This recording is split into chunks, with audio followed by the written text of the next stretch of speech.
Tyrone was my son. He was a family man, you know. And I see him laying there, and I go to him, but he's not responsive or nothing. And I'm, Tyrone, you okay? Tyrone, talk to me.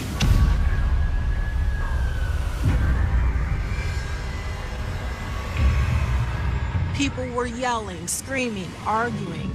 Police had no idea what had happened. They kind of put two and two together that he got pinned against the wall. She is completely in shock, and she's yelling, "Get up, Tyrone, get up, please, get up." He would have marks on him from prior fights. They were in a tumultuous relationship. I wound up getting in touch with Homicide and told them I have everything on film. That video pretty much told the entire story. She said, "You are not going to walk away from me," and the worst happened.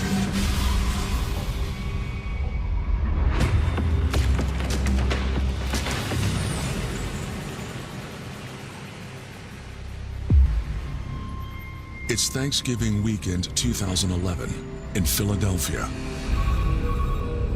At almost 2 a.m. on Sunday morning, multiple calls come into 911 from the 2400 block of Moore Street in South Philly.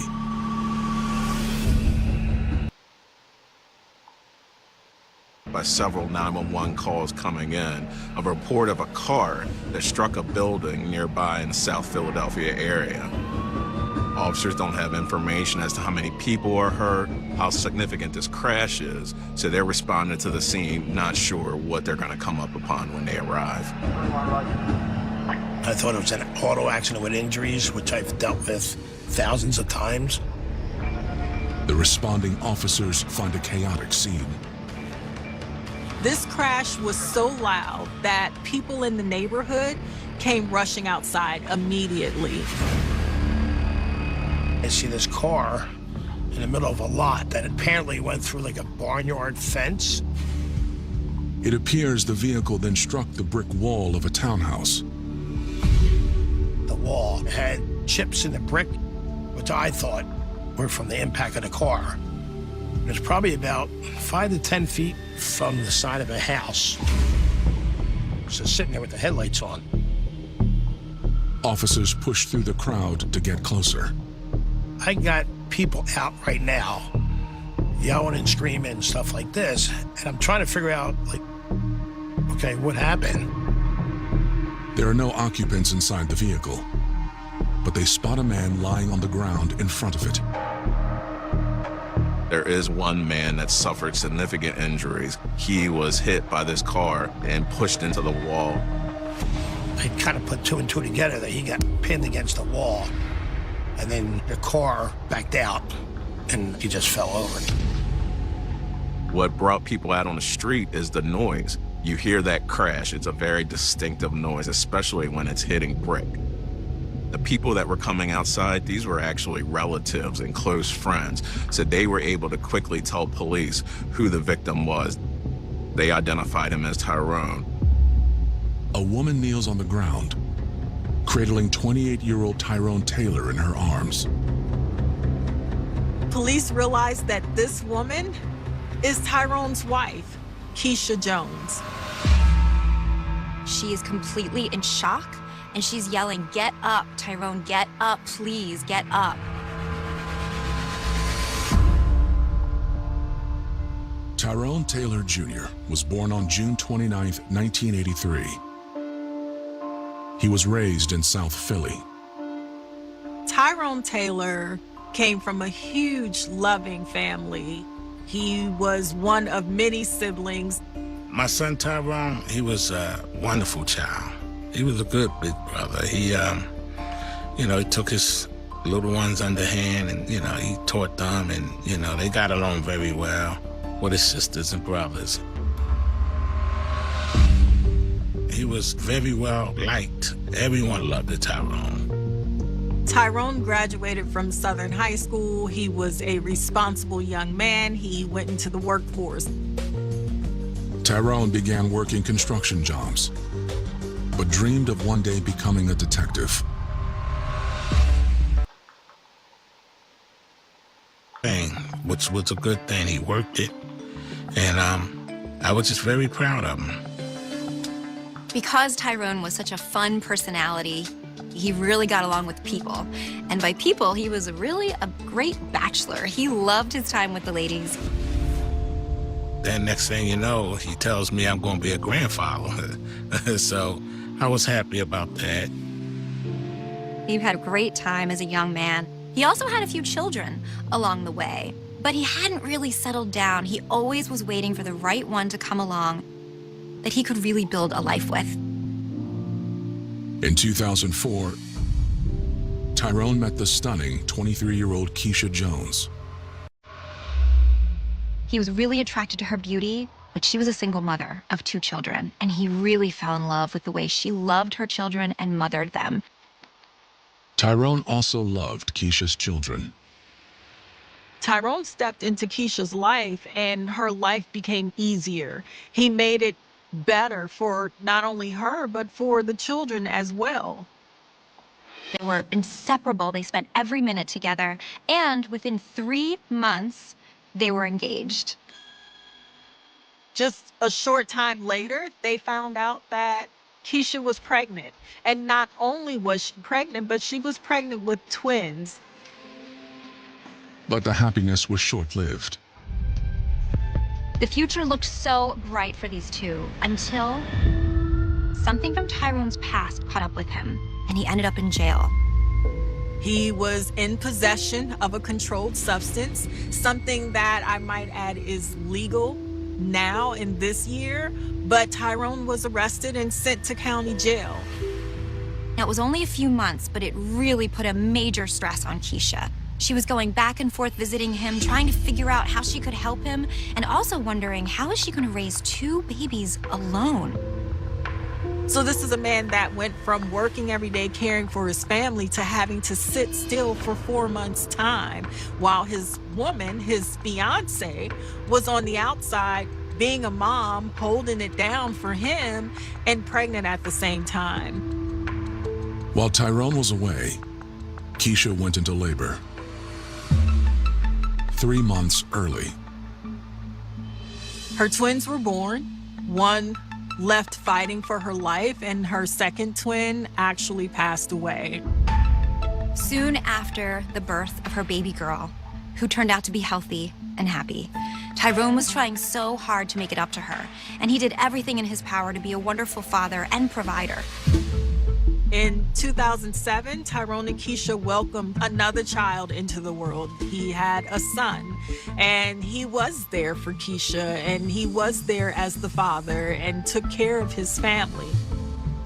In 2008, they finally made it to the altar and got married in Vegas. He was a family man, you know. He did what he had to do. But just 3 years later, Keisha holds Tyrone in her arms as he fights for his life after being hit by a vehicle. An ambulance arrives. EMTs recognize that his injuries are life-threatening. So they're giving CPR, trying to save this man's life at this point. Patrol officers try to keep the crowd at bay. It's a chaotic scene, especially in this case because he did live in the neighborhood. He had family in the neighborhood. So they came out right away. I was laying up in the bed, actually asleep, and somebody was like beating on my door. It was my brother, and he told me Tyrone was hit by a car. So I throw my clothes on and I rush around there, and I see him laying there, and I go to him, and he's not responsive or nothing, and I'm, Tyrone, you okay? Tyrone, talk to me. And then the cops come and they tell me to back up. It was just getting crazy out there. It was just getting crazy. So I called for more units. There's people arguing, there's people out in the street. At this point, you don't know who's hurt, who's involved in this crash, who's responsible for the crash. As detectives, we have to try to be aware of that because we need to get our job done and keep the scene secure, but we have to understand that there's, high emotions out there. As the officers try to control the chaos, they hear a recurring call from the crowd. They're yelling. They're saying things like, she did this. She hit him. We can't believe she killed him.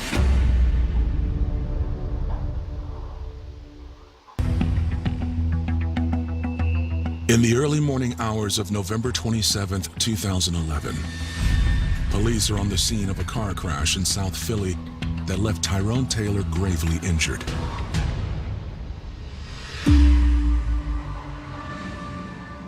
He was hit by this car and pushed into the wall. And there was a vehicle that was about maybe 10 feet away from the wall. And there was the victim lying on the ground, obviously suffered severe trauma. There was so many people out there. Everybody in the neighborhood. And I mean, they crying and, oh my God. EMTs do their best to save him. But Tyrone's injuries are too severe. He was laying on his back and just saw the breath just coming up, like not with a burst of air. It was just seeping out of his mouth, and checked for a pulse, and there was no pulse there. So at that point, I'm like, he's not with us any longer. Tyrone had suffered such severe injuries when that vehicle hit him that he was already dead. The realization that Tyrone is gone spreads through the crowd. This is the neighborhood that he grew up in, and these people are angry. Especially Tyrone's father. Officers were holding him back. Oh, I'd be livid too. You know what I'm saying? No doubt Dad was being held back. It took a lot to hold me back. It took plenty of cops, you know, and everybody was like going crazy. They're yelling. They're saying things like, she did this. She hit him. We can't believe she killed him. And police realize that the woman that they're speaking of is Tyrone's wife, Keisha Jones. The officers, fearing for her safety, also realize that Keisha's hurt. Keisha is rushed to the hospital because there's blood on her hands and her knees, and they're not sure if she was injured in the accident. Detectives arrive. The initial officers that went to the scene try to sort things out. They try to get things under control. So we go and handle the scene. Luckily, the vehicle's still on the scene. So reason would tell you that probably the driver's still on the scene. And the most alarming thing is the possibility that somebody could walk away. If you do have a crime, that driver could have fled or could walk away while you're standing there talking to other people. So you know at this point, you need officers on the scene to contain everybody that's there. Before they start talking to witnesses, detectives take a look at the vehicle and surrounding debris. This was a very contained crime scene. There was apparently a mirror or some glass that was in that side lot. And when the car hit it, it broke the glass. There's damage, heavy damage to the front of the vehicle. There's damage to the wall of the row house. There's a big cement piece that was out. This man that clearly was crushed by this vehicle. The vehicle struck him, pushed him into the wall of this building. But now they have to determine what exactly happened here. Detectives work their way through the crowd. They try to find out who the witnesses are. But despite throngs of onlookers, detectives learn that no one actually saw what happened. Because this accident happened so late at night, in the neighborhood, people were asleep. There's no one outside. There were no witnesses. Then they spot a young woman sitting alone on the curb. She kind of separated herself. She went around the corner and put her head down. She was sobbing. She is distraught. She is upset. She's crying. So did she see what exactly happened?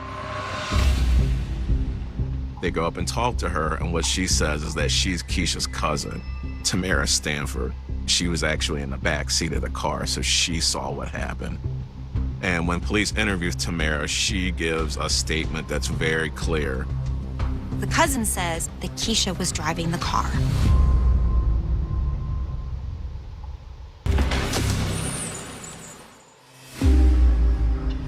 pulling me away and telling me, calm down. I just sat there for a minute.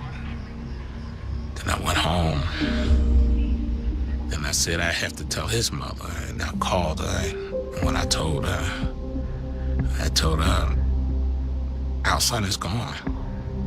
Just like that, our son.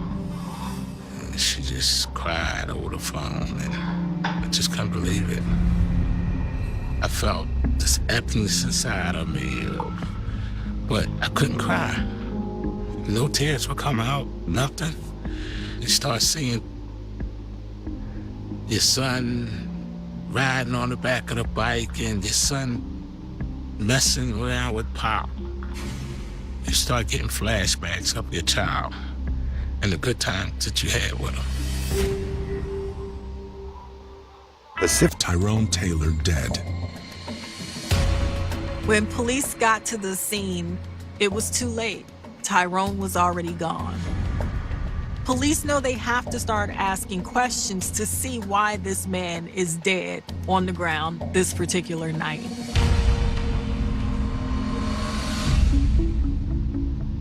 Witness Tamara Stanford identifies the driver of the vehicle that hit Tyrone as his wife, Keisha Jones. She was in the car with the driver when this was going on. So she saw it. At that point, she's taken down to the homicide unit, where detectives will talk to her. Back at the hospital, the cuts to Keisha's knees and hands are deemed superficial. It's the side of the house. And when the vehicle went up into the yard, it hit the glass, shattered the glass, and so there was glass all over the ground. That's the glass that Keisha was kneeling in. It turns out it's from kneeling down next to Tyrone's lifeless body that her hands and her knees have lacerations in them. After Keisha is taken to the hospital and treated for her injuries, they immediately take her to the police station. Police need to know what exactly happened. The detectives deliver the awful news that Tyrone is indeed dead. She heard this at the scene, but she really didn't believe it. She's just shocked that Tyrone is truly gone. Keisha confirms she was driving the vehicle when it hit Tyrone. This was the father of her children. This was the man that she loved. And Keisha professed to tell police just that this wasn't intentional. This was an accident. There was an argument in the car. Tyrone got out and she jumped into the driver's seat and started to go after him. Keisha explains that she tried to take her foot off the gas pedal, but her shoe got caught.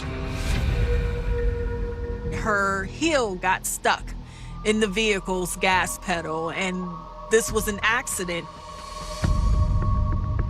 But when police ask a follow-up question, Keisha's answer takes them by surprise. Police ask Keisha, have you ever chased Tyrone with a car before? And they're shocked when she says yes.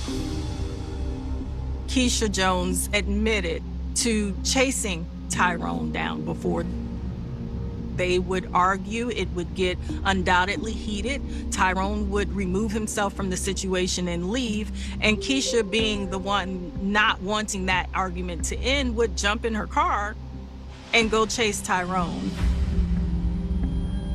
She goes on to admit that, well, I mean, I've chased him 2 or 3 times before in the car and nothing bad ever happened. That makes it suspicious, so we have to go out there and see if she didn't intentionally mean to kill him. Detectives turn to the only other witness, Keisha's cousin, Tamara. When the vehicle hit Tyrone, Tamara was in the back seat. She tells detectives that she had been out at a bar that evening with Keisha and Tyrone. The argument was actually over infidelity. Tyrone saw Keisha getting a phone number of another guy while they were in the bar, and this upset Tyrone. She says that they were still arguing in the car on the way home. Tyrone was the one driving. She wasn't paying attention to Keisha and Tyrone because this was an argument. This was the norm for Keisha and Tyrone. And Tamara just sat back like, here we go again, and paid them no attention. The argument got heated, and Keisha kicked Tyrone out of the car. Tyrone was in his neighborhood. He figured everything blew up. It was out of control. He was going to remove himself from the situation. He left Keisha the vehicle so she could then go to her house with their children, and he would catch up with her after the situation de-escalated and everybody calmed down and had a chance to think. Tamara said she looked up from the phone because suddenly the vehicle started going really fast. She realized that Keisha is driving forward at a high rate of speed and coming right at Tyrone. Keisha proceeded to hit Tyrone. When she hit Tyrone, Tyrone rolled on top of the vehicle. Keisha proceeded to then accelerate and ran Tyrone into a wall, thereby crushing him.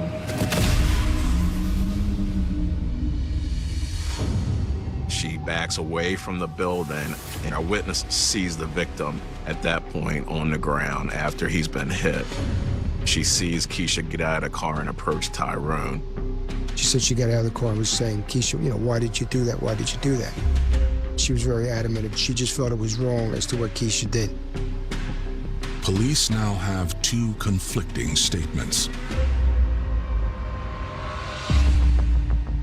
That still doesn't mean that Keisha did it on purpose. I mean, she might have just got out of the car and that things just went a little too far as her driving. In this case, it wasn't a whodunit because she admitted that she was driving the vehicle and it never disputed that. It was a matter of the intent.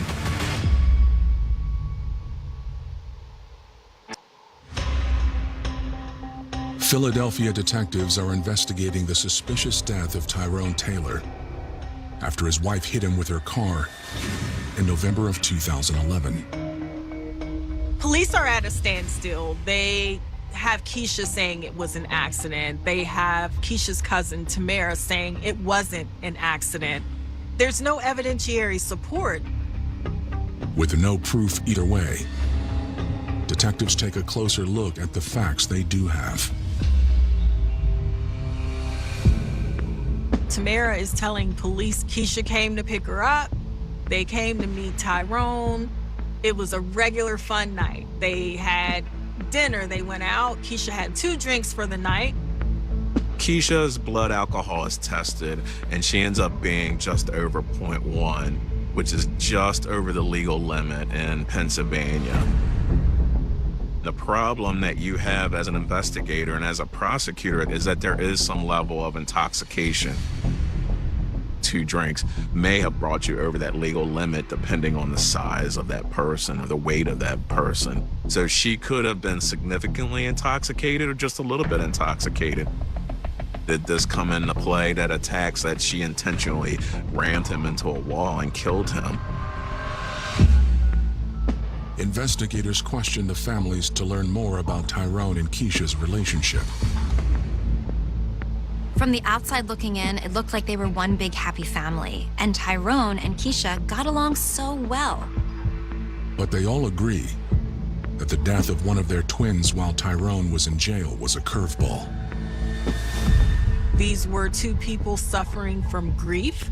Keisha especially because she was a mother that lost a child, and Tyrone, feeling guilty for not having been there, just tried to be there for Keisha as much as possible. This trauma never really left Keisha, and she was always wondering what would have happened if the situation was different. Is this crash payback? Is she getting revenge on the loss that Tyrone caused her to suffer? The family says that in the past, Keisha often took her grief and her anger out on Tyrone. He felt himself responsible for making that mistake, and it was because of that Keisha's anger bubbled over repeatedly And Tyrone took the abuse. Keisha was prone to lash out verbally, physically, and Tyrone never retaliated. He never lifted a hand to her. He just kind of dealt with it. They're always fighting. He would have marks on him from prior fights. They were in a tumultuous relationship. I start noticing scratches and different things, which he'd never been into an abusive relationship with anyone. And for me starting to see him like this, is, it just bothered me when I say something, but he's like, oh, Dad, it's not like that. I got this, don't worry about it. Men that are in domestic violence situations tend to stay silent. They don't tell anyone about it. Men will not go down and get a protection from abuse order, better known as a PFA, against their wife or girlfriend. It's a man thing. But even if Keisha had been violent to Tyrone in the past, it doesn't prove her intent on the night he was killed. The day after the crash, Tyrone's father calls the station. I wound up getting in touch with a homicide and told them that I had footage of the incident that happened. My son was killed last night and he was hit by the car, and I have everything on film. A lot of the corner stores, as they call them in Philadelphia, bodegas, were very camered up. They would have cameras front, side, back, the whole thing. So they were very camered up. They would have cameras front, side, back, the whole thing. So there was a corner store about a half a block away, that had cameras that pointed directly at the scene. Tyrone's father tells them he went to the store that morning. When he seen me come in there, he's like, I know what you're here for. And he like turned the camera around and showed it to me. I asked him, is it possible I can get a copy of it? He gave me a copy of it. Detectives realize that they have the video that involves a whole crash. Eyewitnesses, video, audio, anything that you can get that was recorded is going to be ideal, because that is the most subjective item that you can have in your investigation. When we got that video and saw that video, it pretty much told the entire story. What you see on the surveillance video doesn't exactly match Keisha's story.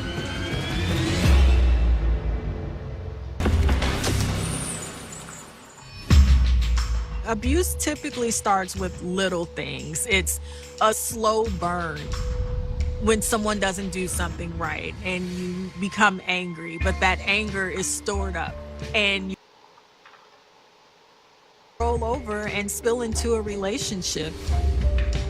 That's what happened to Keisha. She never dealt with the trauma of losing a child, of feeling like she was left alone and deserted by Tyrone, a man that said he would never leave her. When Tyrone finally did get out of jail and he's back in Keisha's life, she finally had a punching bag. This was the man that left her. She could hit him physically, she could hit him verbally, and she could make him feel the pain that she in turn was feeling.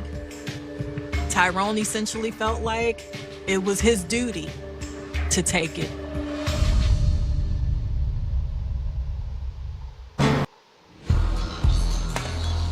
Philadelphia detectives are looking into the fatal crash that killed 28-year-old Tyrone Taylor on Thanksgiving weekend 2011. Tyrone's wife, Keisha, hit him with the vehicle she was driving, pinning him against a brick wall. Keisha told police that this was an accident. There's no way she would ever dream of killing her husband. After being tipped off by Tyrone's father, detectives obtained camera footage from a bodega near the crash site. Detectives review the footage, zeroing in on the moment the vehicle comes into frame. It pretty much told the entire story. You see the car come up. You see the headlights of the car come to the side. You see Tyrone get out. He's walking across the front of the car. He doesn't slam the door. He doesn't give her the finger. He doesn't bang on the glass. He doesn't exhibit any signs that he's hopped up or he's violent or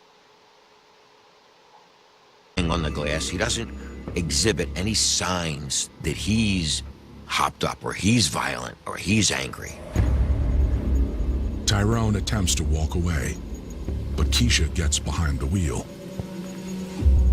Suddenly, the car lurches forward and turns, makes a 90-degree turn directly aimed at Tyrone.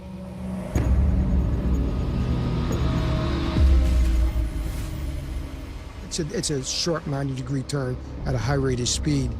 And from another camera, you see Tyrone is now, he flips up on the hood of the car as the car continues into the wall.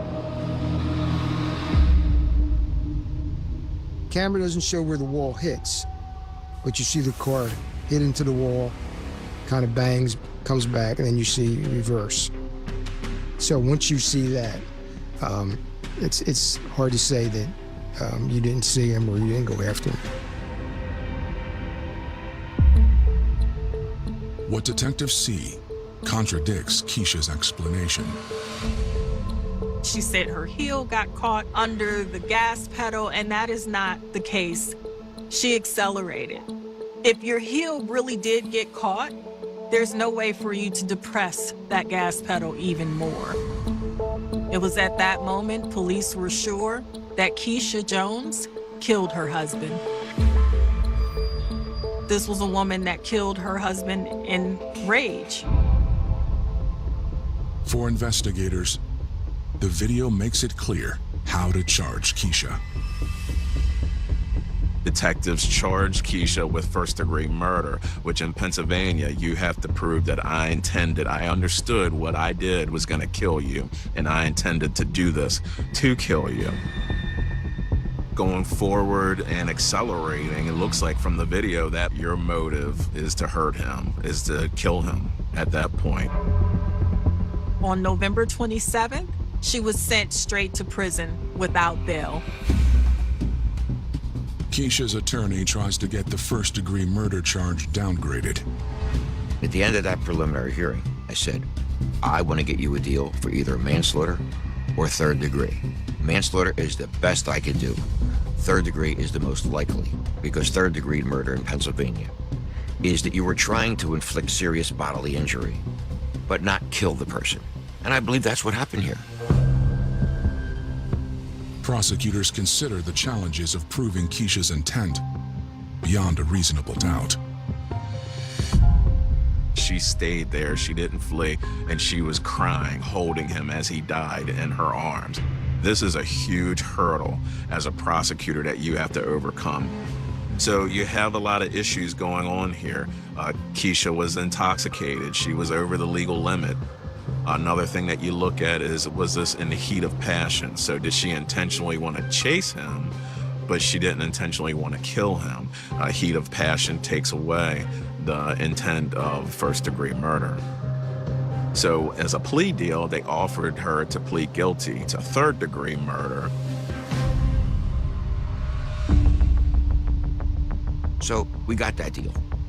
It was for a lot of jail time. I believe it was for like 15 to 30 years, which is a tough pill to swallow, but it's better than life without parole. And I told her, if you get first degree, the most likely verdict here, none of it's going to matter because it's mandatory life. In Pennsylvania, there's no possibility of parole. And that's got to be a factor in deciding whether or not to take a deal. And I really tried to drive that home. I told her to take it, and she just didn't want to listen. She rejected it, and I just left the case. Keisha felt confident that she would be successful in front of a jury. On October 23, 2012, less than 1 year after the tragic death of Tyrone Taylor, his wife Keisha Jones goes on trial for first-degree murder.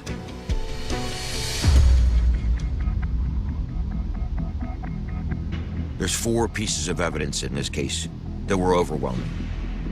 The video, the cousin, the video, and the cousin. The prosecution puts Tamara on the stand. That night when Keisha and her cousin and Tyrone went out, Tyrone became angry because he saw Keisha giving her phone number to another man at the bar. According to Tamara, they were fighting in the car. The argument got heated, and Keisha kicked Tyrone out of the car. What Tamara sees next is that Keisha gets into the driver's seat and floors it. She hits the gas, coming right towards Tyrone, eventually crashing into the side of the building, killing Tyrone. Her information is what also gave a clear intent, what took away the possibility that this was some kind of freak accident, that Keisha didn't intend to do this. The video backs up Tamara's testimony. They played it, and you seen the jurors in there looking and crying, and you know, when they see the impact, you see them like all that, and the whole motion of the jury. You know, it was like horrible. Keisha had the opportunity to stop the car, to step on the brake. If indeed her heel was stuck the way Keisha claimed to police, she could have popped the emergency brake. She could have thrown the gear shift in park. She could have turned left. She could have turned the wheel. She could have gotten away from her husband. Instead, what this woman did was watch her husband roll on top of this vehicle, and then she accelerated into a wall, thereby crushing her husband to death. The problem that you have in this case is you have this clear-cut video of this person driving 32 feet with her husband on the hood of the car through a fence into a brick wall. The only way you're gonna overcome that is to have your client up there crying, appearing as to be the caring mother and the caring wife. Which is exactly what the defense attempts to do. The defendant could testify, and in this case, she did. You have Keisha saying one thing, that they have a beautiful relationship, no problem in the marriage. There's no reason in the world she would want to crush him. She says she didn't do it intentionally, and she can prove that she didn't do it intentionally because she stayed there, she didn't flee, and she was crying, holding him as he died in her arms. After a 3-day trial, the jury comes back with a verdict. Despite the defense's claim that Keisha did not intend to kill her husband or even hurt him, Keisha was still found guilty and convicted of first-degree murder. She was sentenced to life in prison. The prosecution had a video. This video was amazingly detailed. It showed the car basically revving and crushing him. And she has her own cousin in the back seat testifying against her. The outcome I was happy with. The sentence I was very happy with. He got justice. It wasn't so much I got justice, my son got justice. Tyrone Taylor. She took his life viciously, maliciously. Not only did she ruin her life in the process, but what about those children? Now, they have no parents because of one moment in Keisha's mind.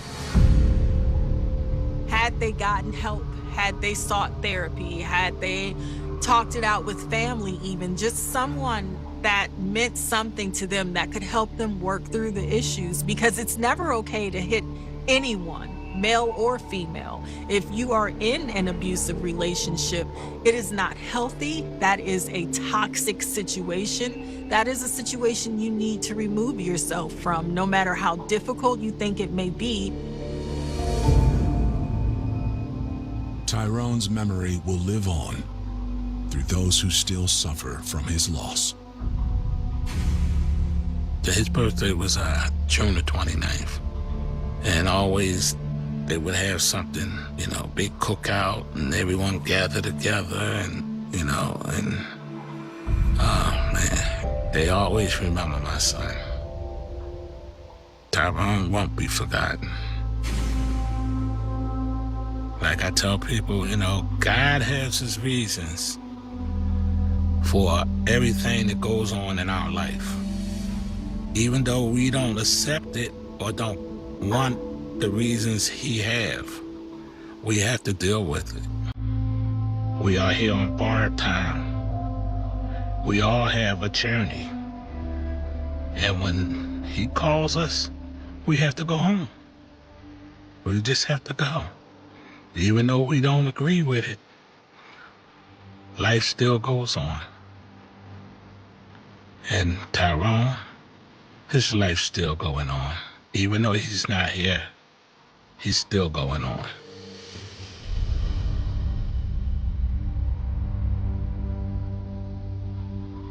They became very big, very fast. They called him Jam Master Jay because he was always jamming. How do you take someone so pivotal away from us? A man came running into the 103rd precinct, which is in Queens, New York. He yells out, "They shot my boy." In this first episode of a two-part special, we uncover a tale of retribution. This was a high-profile killing of a rap legend. They have two witnesses, but the fear in their eyes tell a completely different story. And secrets. Who is he afraid of? They were ready to exact their revenge on Jay. The killing was an execution. As revelations about the double life of an icon uncover a story of payback. Rumors are swirling about that perhaps Jam Master Jay was involved in things outside of music to make money. People were very reluctant to talk about that. They did not want to destroy this man's legacy.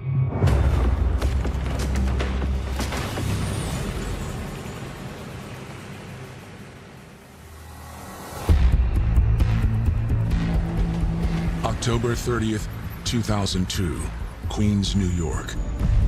Around 7 p.m., a man came running into the 103rd precinct, which is in Queens, New York. He was screaming, "They shot my boy." He tells the officers his friend has been shot at a recording studio just a block away. At the same time, reports of the shooting start to come across police radios.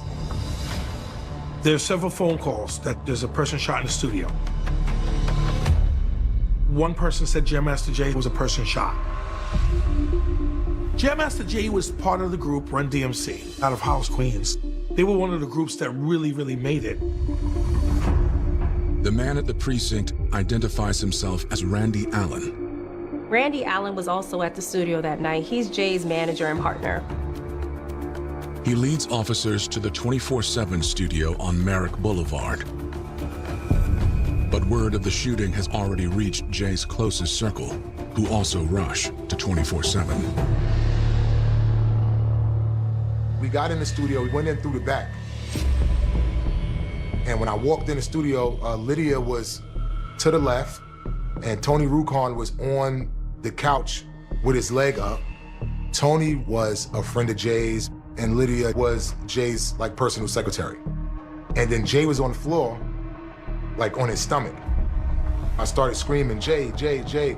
And I can see blood coming from his head. I didn't really know what to do. So I just turned around and I kind of ran out of the studio. And I started to go down the stairs. And when I got down the stairs and opened the door, the whole police force was rushing into the studio at that same moment. When they get upstairs, they find a woman screaming and crying. There's a man laying on a red couch. He has a gunshot wound and he's screaming that he's been shot. He was immediately sent to the hospital. Then they attend to the man on the ground. The police notice that there is a pool of blood behind his head. He was completely unresponsive. 37-year-old Jason Mazzell, AKA Jam Master Jay, lies face down on the floor. There was an entry wound in the back of the victim's head, and it appears to be a gunshot wound. What was clear from the injuries is that there was no medical attention that could be given to the victim at that point, so he was pronounced deceased.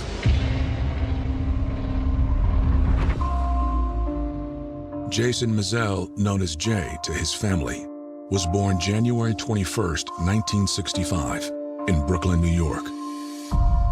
The family settled in Hollis. Hollis, Queens, compared to the Bronx, is absolute suburbia. Like, they got houses and lawns and that sort of thing. By the 80s, Hollis became predominantly black. These were black Americans that bought their homes, middle class, worked, had jobs. In the late 70s and early 80s, hip-hop was taking root. The biggest thing in Hollis was going to the 192 Park. A lot of people probably know. And we would go there and the DJs would set up. Those block parties were like every weekend. They would like bring out the equipment and they would like figure out how to plug it into the light post. And they would just, you know, DJ and rap and do that all night. As a teenager, Jay soaked it all in. He was hearing instruments and he played the bass and he played the drums, and shortly after that, he got into the turntable. He started DJing in the park, and he was the DJ for Hollis. Jay's sound caught the attention of Joseph Run Simmons and Daryl DMC McDaniels, who were looking for a DJ for their group. They became the group known as Run DMC. And Jason was the turntable master, the DJ, Jam Master Jay. It was very important for Run and them to convey a message to not do drugs in their music because it was so bad growing up.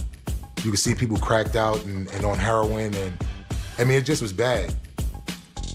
They talked about their Adidas, you know, they talked about how dope of MCs that they were and how dope of a DJ Jam Master Jay was. Run DMC was a sensation right out the gate. From their first record, they kind of like took off from the very beginning. Their first album went platinum. Their next album sold, I think, 3 million, and they became very big very fast. It wasn't just their music that caught on. Jay would wear his Adidas with no laces in them, and he would wear his black jeans and, black shirt, and he would wear my grandfather's fedora. And Run D, they took that look and say, though, this is the look that we're gonna have when we go on stage. We're gonna dress like Jay. So they all dressed like Jay. They became fashion icons. They were the ones that really showed us the shell-top Adidas, the tracksuits. They had the Kango hats. They had the gold chains, the big gazelle glasses. No matter how big Jay got, he stayed close to home. Well, he had his first son. He wasn't married when he had him. Then Jay went and got married to Terry, and then they had 2 more kids. When he got married to Terry, they moved to a neighborhood in Queens, but not directly in Hollis, but it was like a few miles away from Hollis. His studio was there, his home was there, his family was still there, his sister was still there. He did not leave like most people would once they get a little money in their pocket. Jay took care of his family financially. He took care of my grandmother, which is his mother. He looked out for my mom, which is his sister. Looked out for his other brother, Marvin, which is my other uncle. Well, a lot of us that come from underprivileged backgrounds, when we come into a substantial enough amount of money, we want to save everybody that comes from where we came from. Run DMC kind of started to wind down, I would say, in the early 90s. The music started changing. They were getting older, and, hip-hop is a young man's sport. Jay became more of a producer. He started to find artists to put out his own artists. That's when he had found Onyx, and he put Onyx out. And later on down the line, he had other artists like 50 Cent, myself. In the fall of 2002, Jay spent most days at the 24/7 studio. We were scheduled to go on tour for my group, Rusty Waters. So we was still in the process of finishing up the album. Jay would never see the album released. Instead, on October 30th, 2002, the legend lies dead on the studio floor. This was a high-profile killing of a rap legend, and they secured that crime scene pretty quickly. Jason Meisel's body was still at the location. A vigil forms outside. Word travels. One person tells another person who tells another person. Within a certain amount of time, I would say 45 minutes, an hour, it's out there. It didn't make sense to me that someone that nice, someone that important would be murdered. Like, how do you take someone so pivotal in hip hop away from us?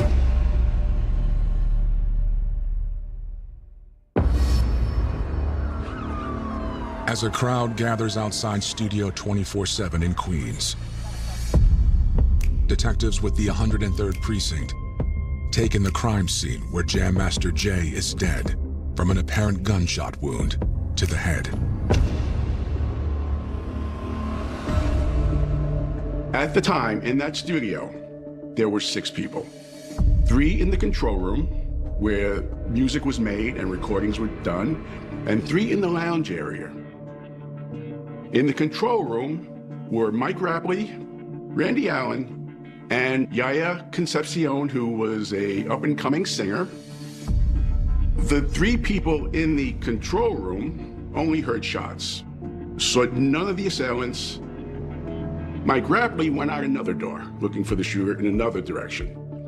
Yaya Concepcion was so in shock that she stayed in the studio. She saw nothing. All she heard was shots, and the people leave the room. Randy Allen went to the police precinct and reported the shooting in person.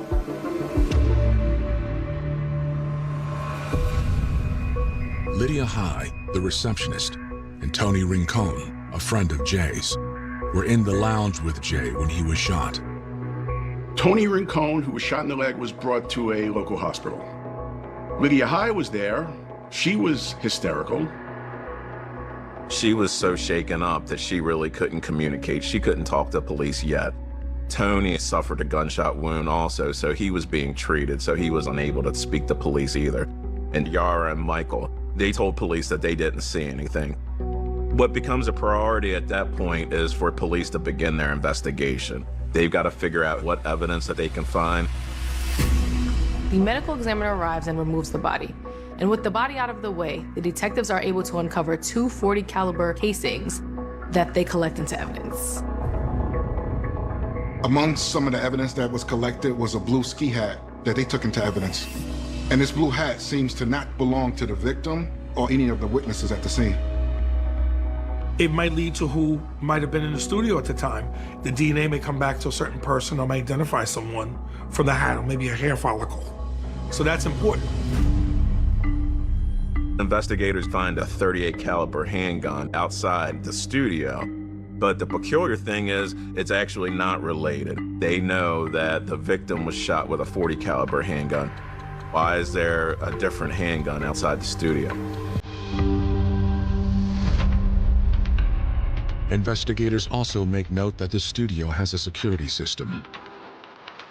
When you go into the recording studio, there's a door that opens up at street level, and you have to walk up some stairs. Once you walk up the stairs, you go in, and you have to be buzzed in. There was security equipment. There was video cameras, there was security cameras. Lydia has calmed down enough to give a statement. Lydia managed Jason Meisel.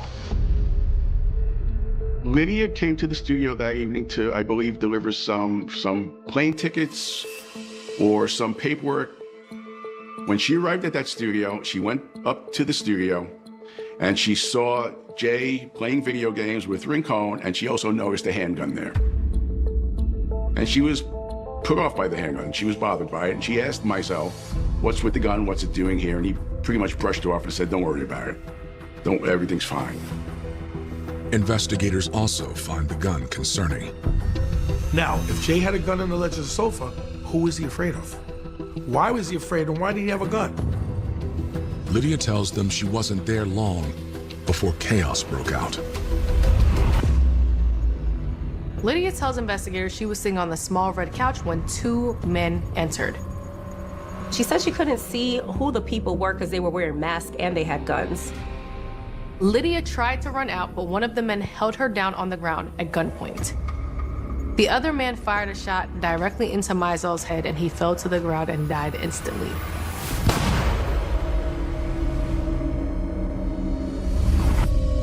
She identified the shooter as being 6 feet 2 inches tall. She couldn't identify the shooter by name, or she had never seen him before, according to her. Investigators ask Lydia how the man got in the studio. This isn't a question that she can answer directly. She doesn't know how they got in. They obviously gave her the benefit of the doubt as the moment happened. You know, she's not gonna remember things or she's upset, and she was. Investigators speak with Randy Allen, Jay's business partner and longtime friend. Randy says that he was in the control room when he heard the shots along with Michael and Yara. He comes into the studio. That's where he sees Jay was shot. But Jay also had that handgun. Randy grabs the handgun and he chases outside the studio after the two suspects, but he was unable to keep up with them. He dropped the handgun in the parking lot, and then he ran immediately from there to 103rd to try to get some help.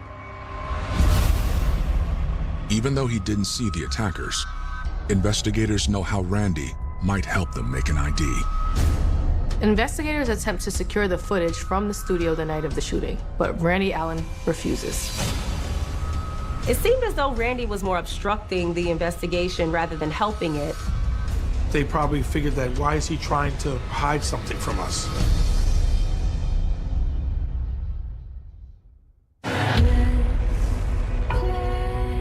The situations that she put us in,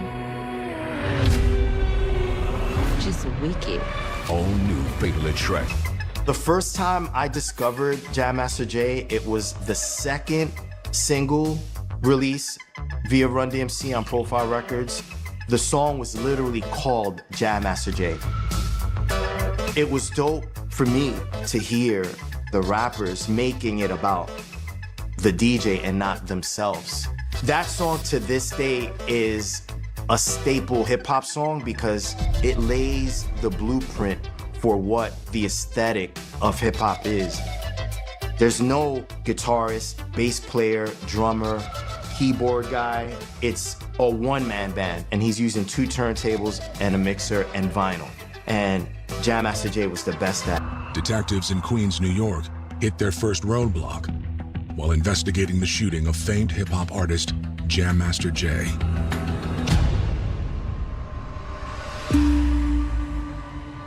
There's cameras inside the studio and outside the building. But the problem is, Randy, the supposed friend of your victim, is now refusing to give the video or give access to the camera system to police. He tells them, go get a warrant. Randy's behavior draws suspicion from law enforcement, but he insists he is just looking out for his friend. Randy Allen was being difficult at first because I guess he was trying to protect Jay.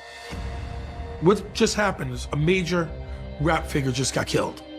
This is gonna be a big deal. And then he probably said, look, I gotta preserve this. I gotta have a little respect and dignity. This man was just killed in the studio. Investigators apply for the warrant. While they wait, they pay a visit to Tony Rincon at nearby Mary Immaculate Hospital. Tony Rincon was just a young kid who Jason Mizell took under his wing.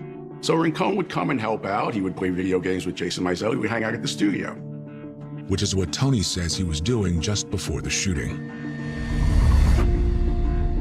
He and Jay were sitting on the couch playing Madden. Then Lydia made a comment about the gun and was asking him to put it away.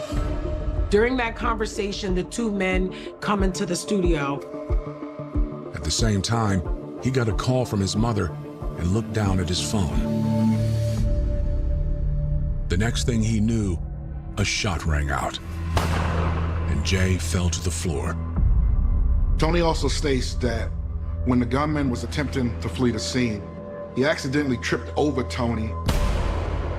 The gun goes off accidentally as the shooter trips, and that round hits Tony in the leg right above the knee. The two individuals then ran out, and then that was the end of it. He just laid there because he said he had the bullet in his leg. He told them that he didn't really see who it was, that the two guys came in and everything happened so fast, and that Jay was killed and he was shot, and that's all he remembers. Tony's story differs from Lydia's when it comes to one big detail. He also said that the two men that came in were not masked, but he did not recognize them. Somebody buzzed these two men into the building, and nobody's admitting to it. And it doesn't make any sense because you wouldn't buzz in two men that you don't know, nor would you buzz in two men you don't know that are wearing masks. Because the two stories were different, the police became suspicious. And so they figured that the two of them were probably not being honest about the identity of the perpetrators. They have two witnesses, but the fear in their eyes tell a completely different story. Detectives realize that getting to the truth is going to be anything but straightforward. But one thing is clear. There are no signs of a robbery, and no one reports anything being taken. By all accounts, they were in and out in just a couple of minutes.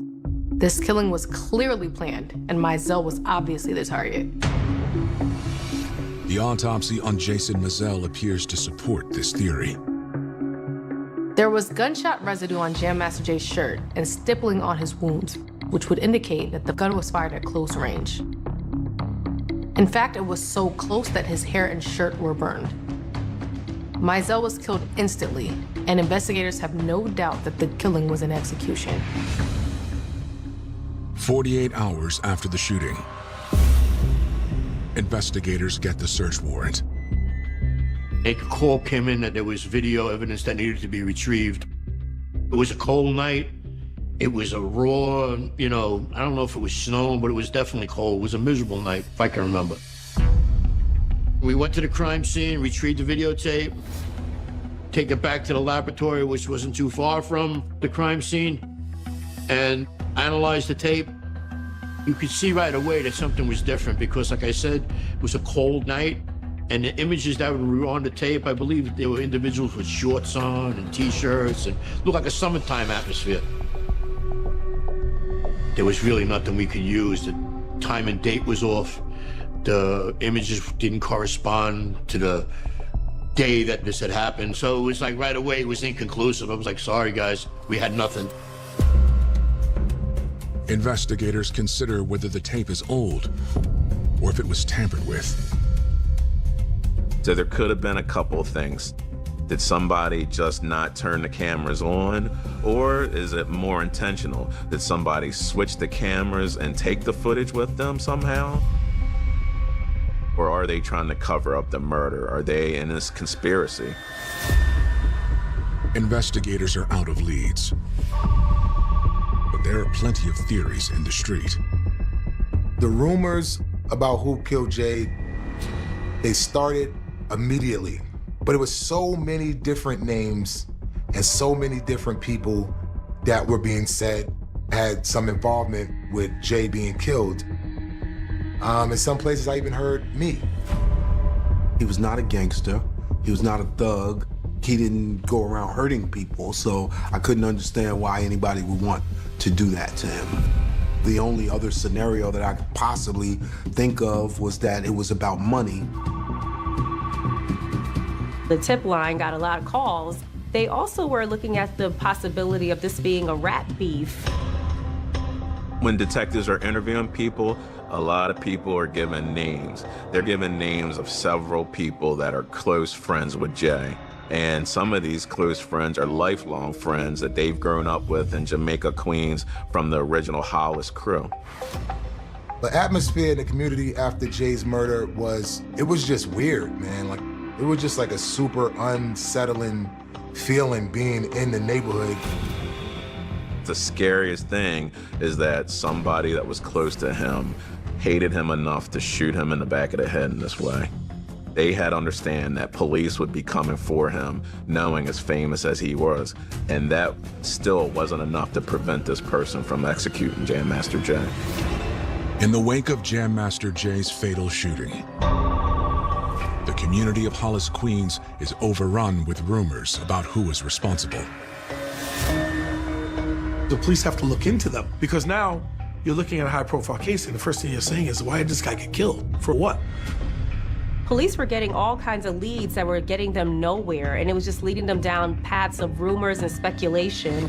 And because Jam Master Jay was a celebrity, you had all kinds of people coming out, bringing up stuff from the past and just trying to make some conclusions that they were drawing that were very inaccurate. Hopeful to flush out the truth, investigators, with the help of Jay's famous friends, put together a reward. And the number ballooned to over $250,000. And the hope with that is to get people to call in with credible, tips for the police to follow. And there weren't a lot of tips that came in. A week after his death, Jay's funeral takes place in Queens. Rap royalty attended the funeral. LL Cool J, Queen Latifah, Chuck D, they were all there. DMC gave the eulogy during the funeral. And at the end of the funeral, the procession included a white horse-drawn carriage that went past the studio where Jay was killed. There was so many people there, but I was so distraught. Like, I don't even remember. I know Run spoke, but it was unbearable for me. It was an unbearable moment. Like, I was crying the whole entire time from the beginning to the end, from when I arrived there to when I left and days after. It was just too much for me. There were several celebrities there. Everybody came out that you could know in the music industry that wanted to pay their respects. Lydia High and Tony Rincon are among the mourners. Tony Rincon did not have security. He was in the funeral home and he paid his respects and then he left. Lydia talked to a few people, but she was still nervous and still scared. Everybody knew she was the key witness in this case and she felt it. She knows that all these eyes are on her. Including investigators with the 103rd.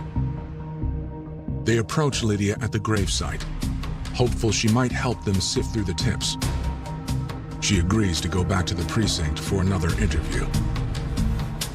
She looked at some photographs. She said she couldn't recognize anyone because she was still afraid.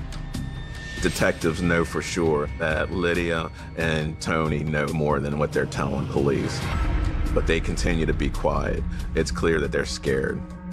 Detectives are following up on a lot of leads, but the most frustrating thing is they're not finding any evidence. Nothing is pointing them towards a suspect responsible for murdering Jay.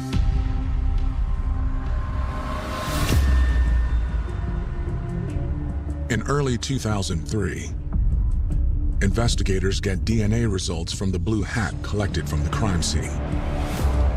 And it was the hat that was found next to Jay's body. And the government did DNA testing numerous times, hoping to find anybody else's DNA on it. Hoping for a match, they run the results through CODIS. CODIS is the Combined DNA Index System. It's a system that FBI has that links all agencies throughout the country. The problem was they couldn't match it up with anyone in 2002. It is starting to feel like this case will be impossible to solve, especially without Lydia and Tony. I'm working with Lydia, and I'm talking to her about going in to speak with the DA. I had to take my time with her to see how we could figure this out, because she was afraid. In early 2003, Lydia agrees to another interview. Detectives have been down this road before, but this time is different. Lydia has something to tell detectives, and she's ready to talk.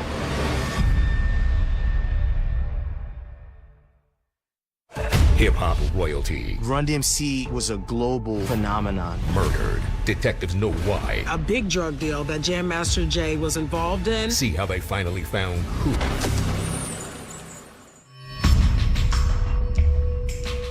The hardest part of working a case that involves the death of a celebrity, whether it be a rapper or someone else, there's a lot of news and media attention where everybody wants to know what happened. People that were witnesses or people that are involved may not be so reluctant to give you information at first. They may cooperate or they may not. Then there's this no snitching from people in the community. People don't like it because then you're labeled a rat, and people don't want to talk to you anymore because you talk to the police. Jam Master Jay was a big figure. He was an iconic figure in the neighborhood and in music. And we don't want to see this case end up like Tupac and Biggie's case, where there's no lead or nothing can be solved about it.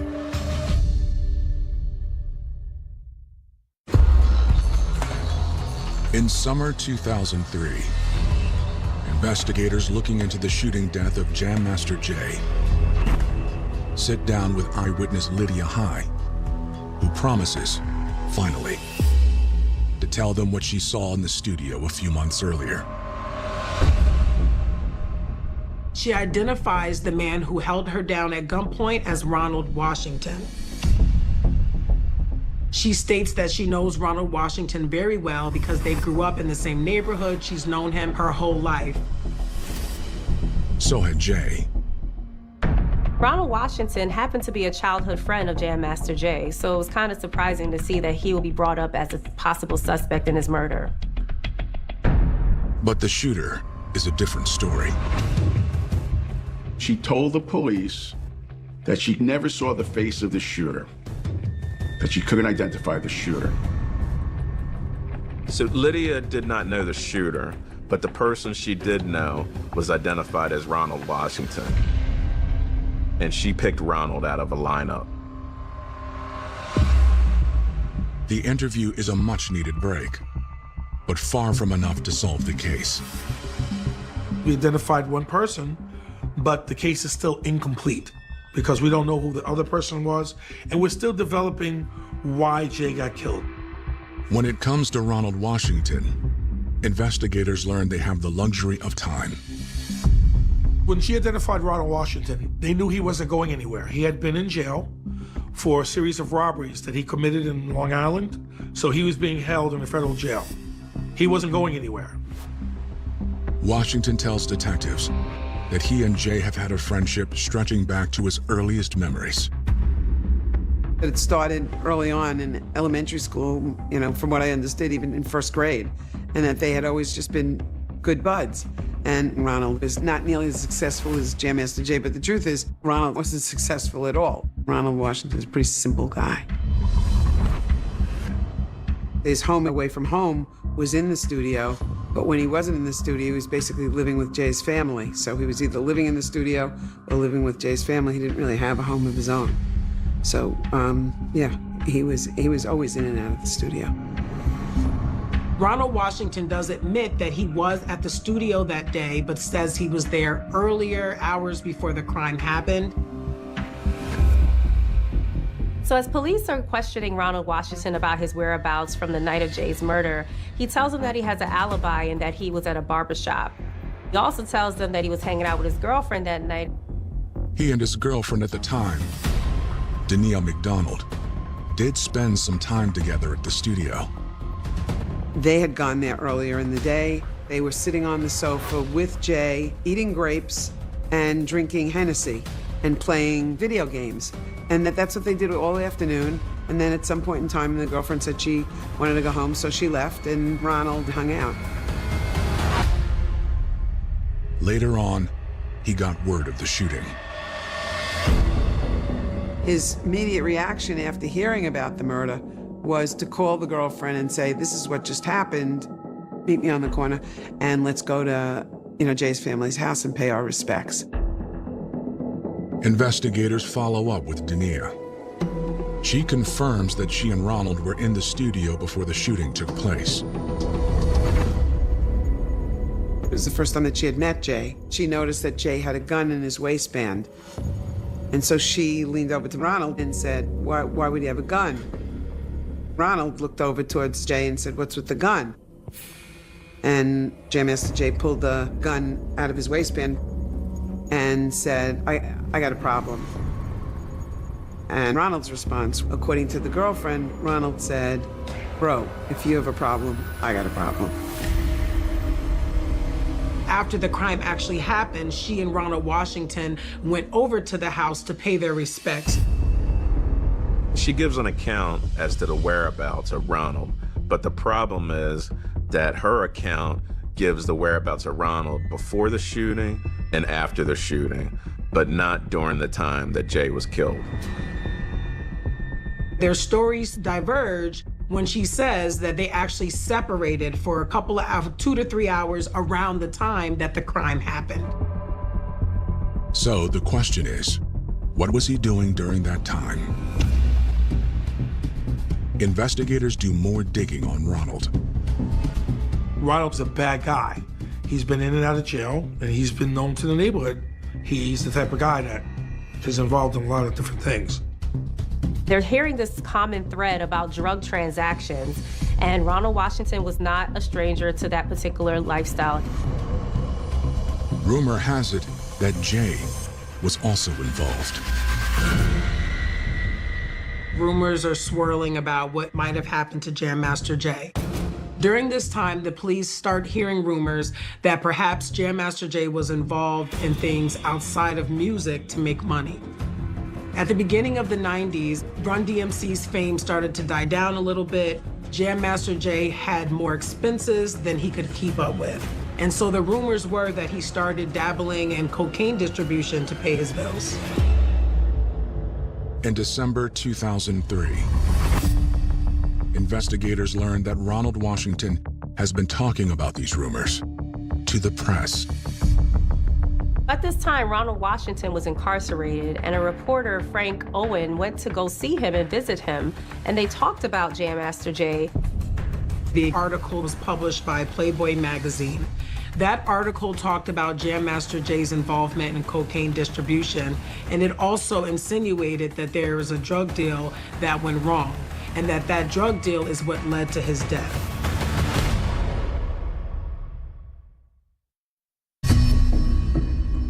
Months after the shooting death of Jam Master Jay, detectives in Queens, New York are finally making headway.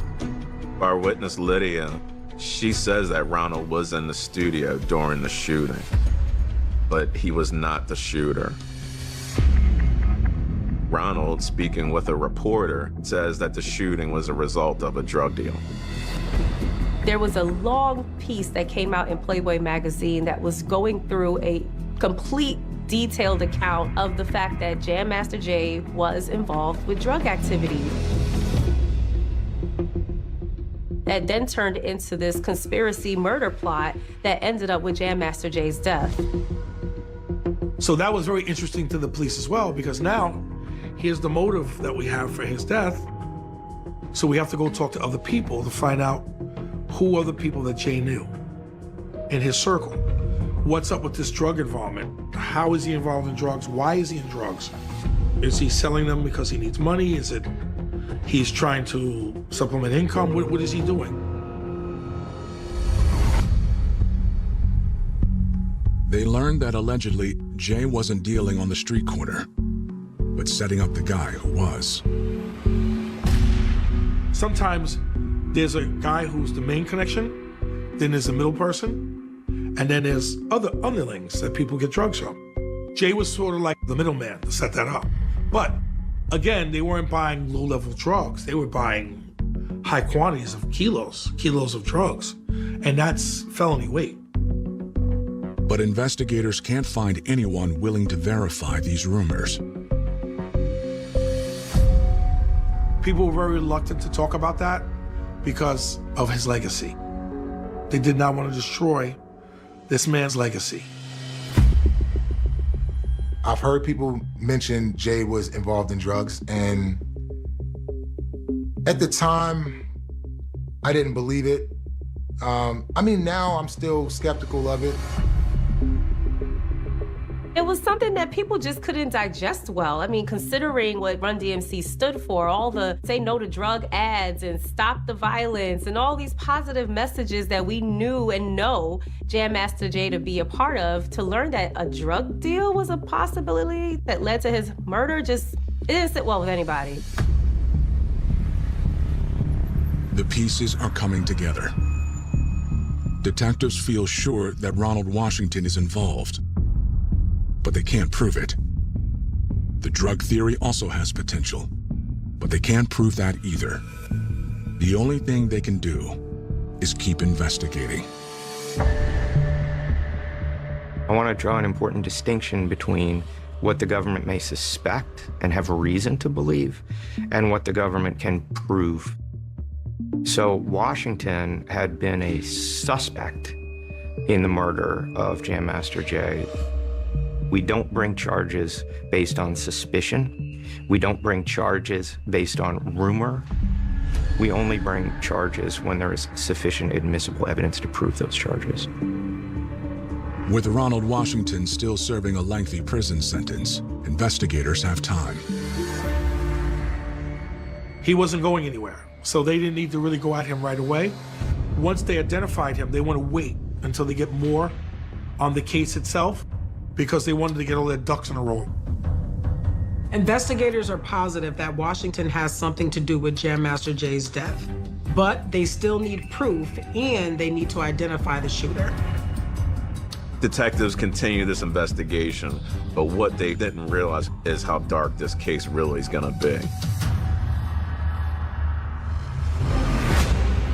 On the next episode, a witness comes forward, vowing to reveal the truth.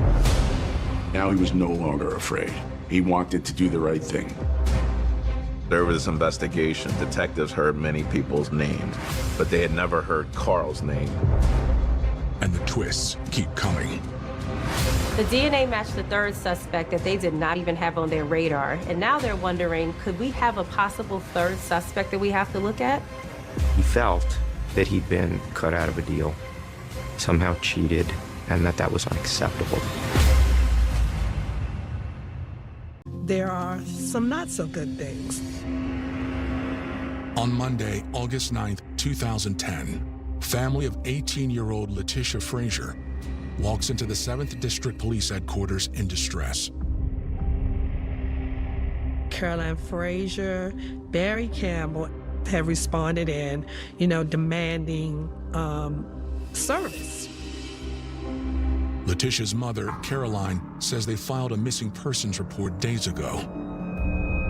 Caroline Frazier had been at her ends with. She wasn't getting the response that she felt she should be getting from the police department. They was telling her she's a teenager, she just probably didn't come home, and so then we all went back to 7D. Detective Jackie Middleton meets with him. The family gave me the layout of what had happened, what had transpired through the past week. Caroline says they first became worried a week ago when Letitia, also known as Tish, didn't answer their calls. We called Tish, no answer. Kept on calling Tish, and no answer. And we say, this ain't Tish, that don't answer her phone. We didn't get no calls from her. We called her. We were trying to figure out what was wrong. And nobody heard from her and nobody this. So we started looking for her. When they couldn't find Letitia, they went to authorities, but hit another roadblock. Letitia Frazier was now an adult. They were told that they had to wait 24 hours to report her missing. They tried to say that she ran away, but we say she don't never run away. I said, that's not like her. She wouldn't be doing that because she has a daughter here, so she wouldn't be doing that. She would not just not come home. She kept the child with her. On her days off, her mother helped her because she worked. And so Caroline would keep the baby with her so that Letitia could work.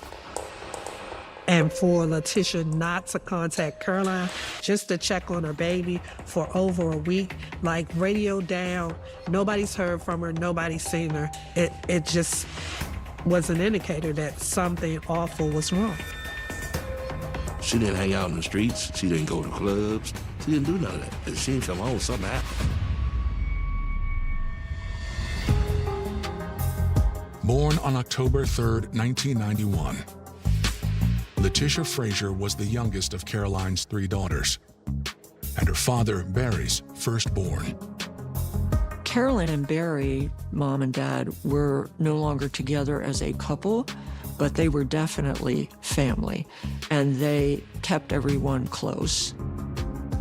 But I wasn't there as full hand, like, you know, parents living together type. You know, she lived in one house with her mother.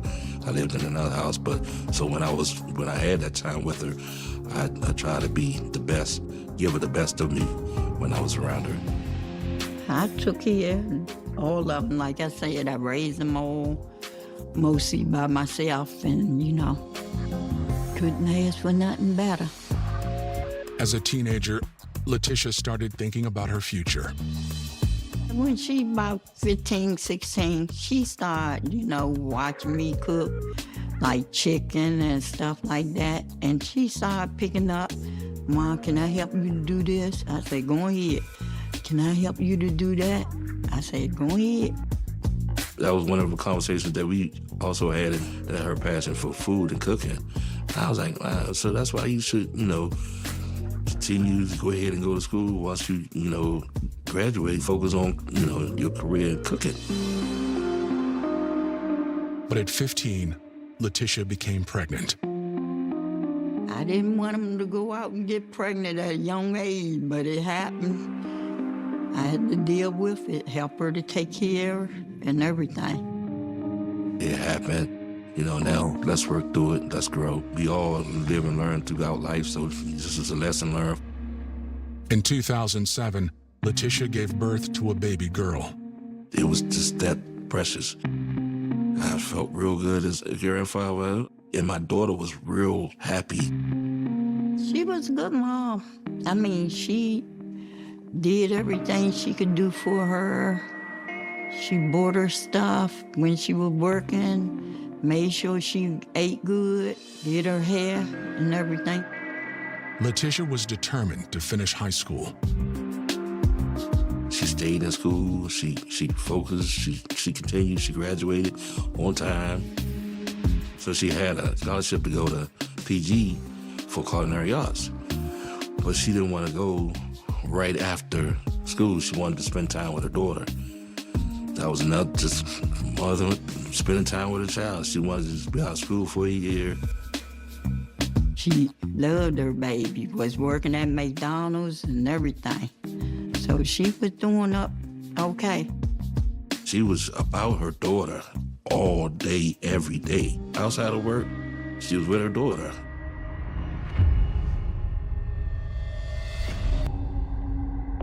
On August 9th, Letitia is missing. Caroline and Barry are at the 7th District Police Headquarters asking for help. You have a mother who's saying, I have been calling her adamantly, trying to reach her, but she wasn't answering her phone. That's a red flag. And the biggest red flag is a mother abandoning her child. You don't see that a lot. Caroline tells Detective Middleton that she'd contacted the McDonald's where Letitia was scheduled to work the night she went missing. I called them and they said she left out of there. She went home, and I talked to the lady, and she told me she ain't seen her come back in the next day. Letitia would take the bus home once she completed her shift, and on many days, her boyfriend would meet her, and they would ride back to D.C. together. The boyfriend is 20-year-old Ronell Nails. He was a pretty nice young gentleman. When he came over our house a couple of times, we called Ronell. He last saw her on the day that she went missing. They were actually together. They were riding on a bus. She got off the bus. He continued on his ride. In Parkland. He got off, so she supposed met some friends of hers. The detective asks if there are any other men in Letitia's life. They mention Marcus Sharp, the father of Letitia's daughter. they remained friends. That was confirmed through Caroline Frazier that they weren't together and that they were co-parenting. Detective Middleton has heard enough to share the family's concern. I now want to talk to all these people. So going forward, that's what I did. Once the fire got sparked under Miss Middleton, she went rolling. She didn't, she went out and stomped the pavement. This was a young lady of stability. This is more than just a missing person.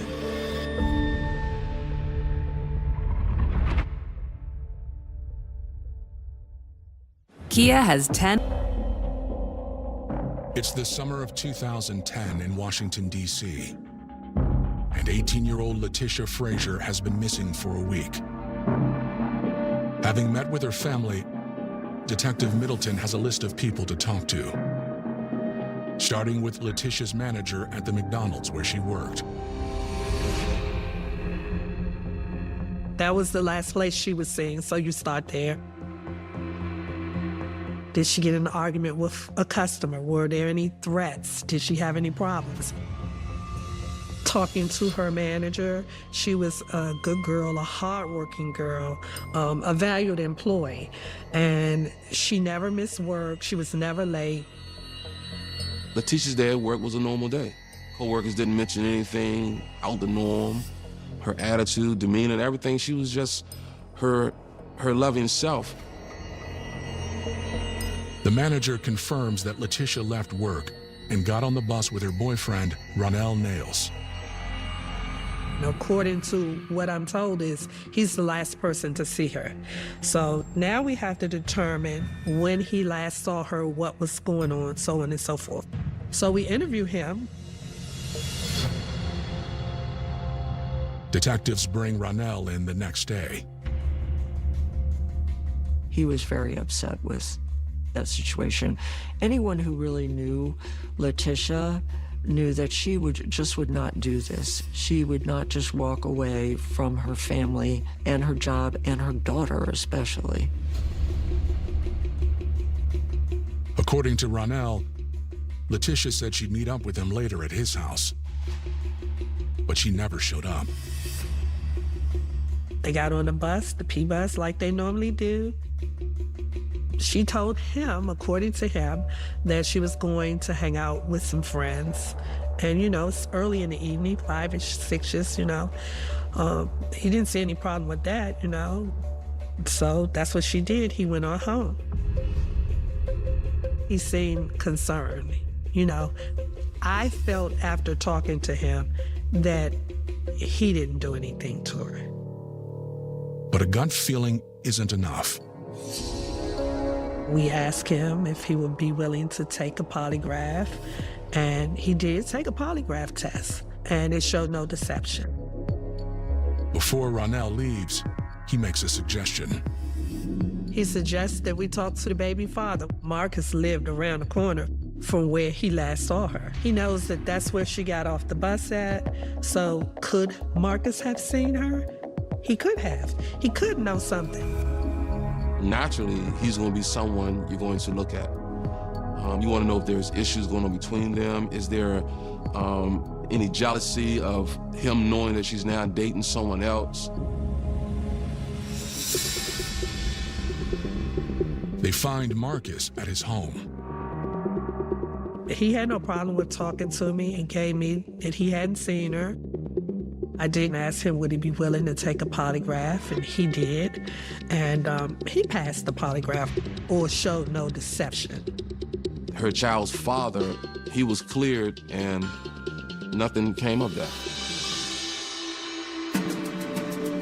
With Marcus and Ronell in the clear, the only clue Detective Middleton has left is that Letitia got off the bus in the Parkland neighborhood on the night she disappeared. Detective Middleton knew at this particular point that she's in the right neighborhood to be looking, because this is a neighborhood where Letitia has friends. I had flyers made with the Metropolitan Police Department logo on it, a picture of Letitia, Crime Solvers numbers, the 7th District's phone number, and my number as well. while putting up the flyers, recanvassing, you know, even talking to neighbors over and over again, you know, to see if they heard or saw anything. She is joined by Letitia's family. The mom, Caroline, took it upon herself and the rest of the family whenever they weren't working, they were all out in the streets. They were, you know, banging on doors, putting up posters. We have an employee missing from work. We have a mother who hasn't been in contact with anyone. Something's going on here. Let's try to figure out where she is.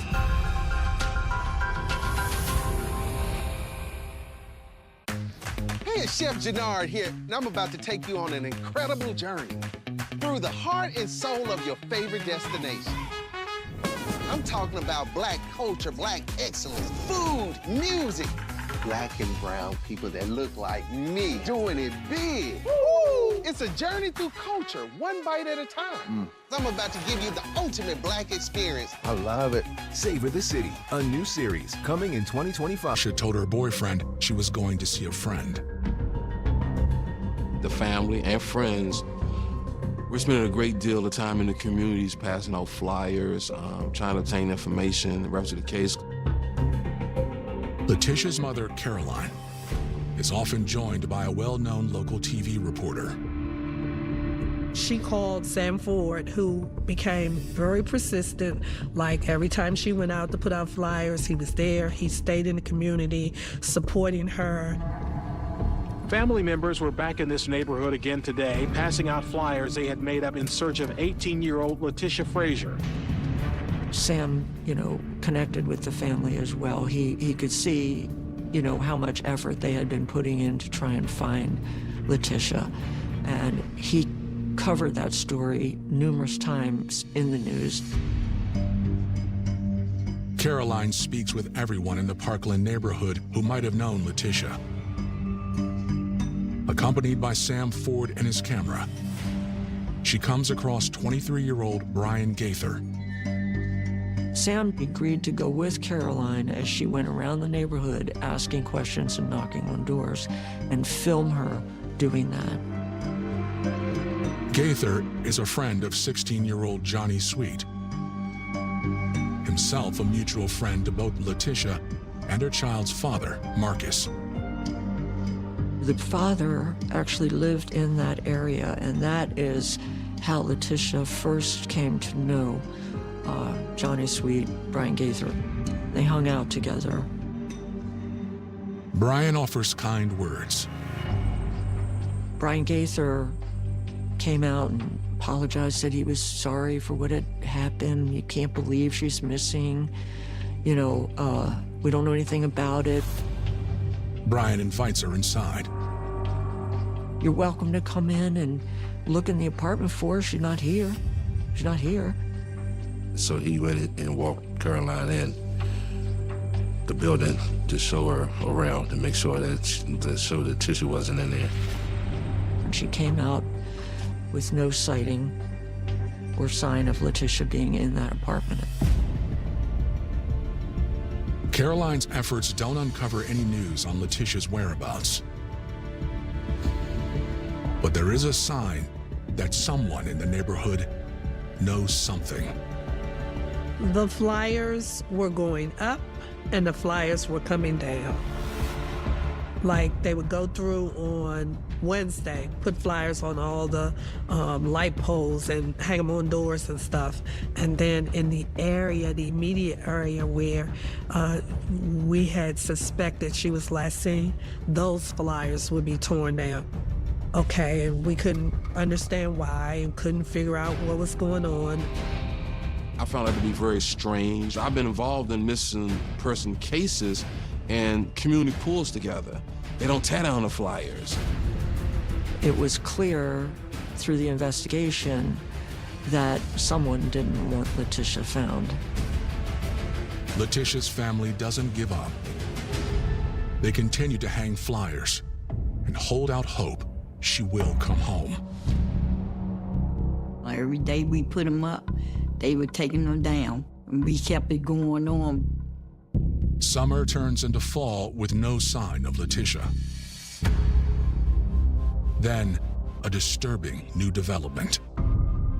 One of the sisters of Letitia Frazier began to receive social media threats saying that her sister was dead, stop looking for her.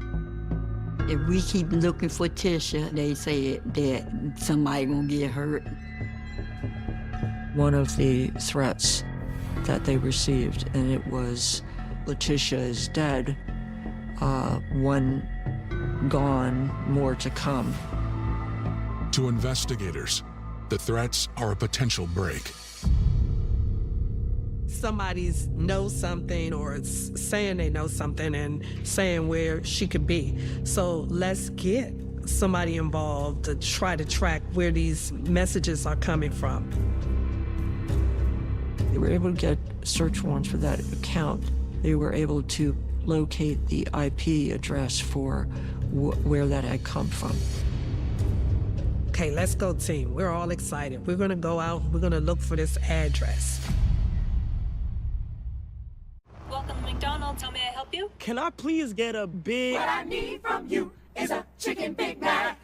A chicken Big Mac? That's not a Big Mac. Actually, it is. It's not a Big Mac.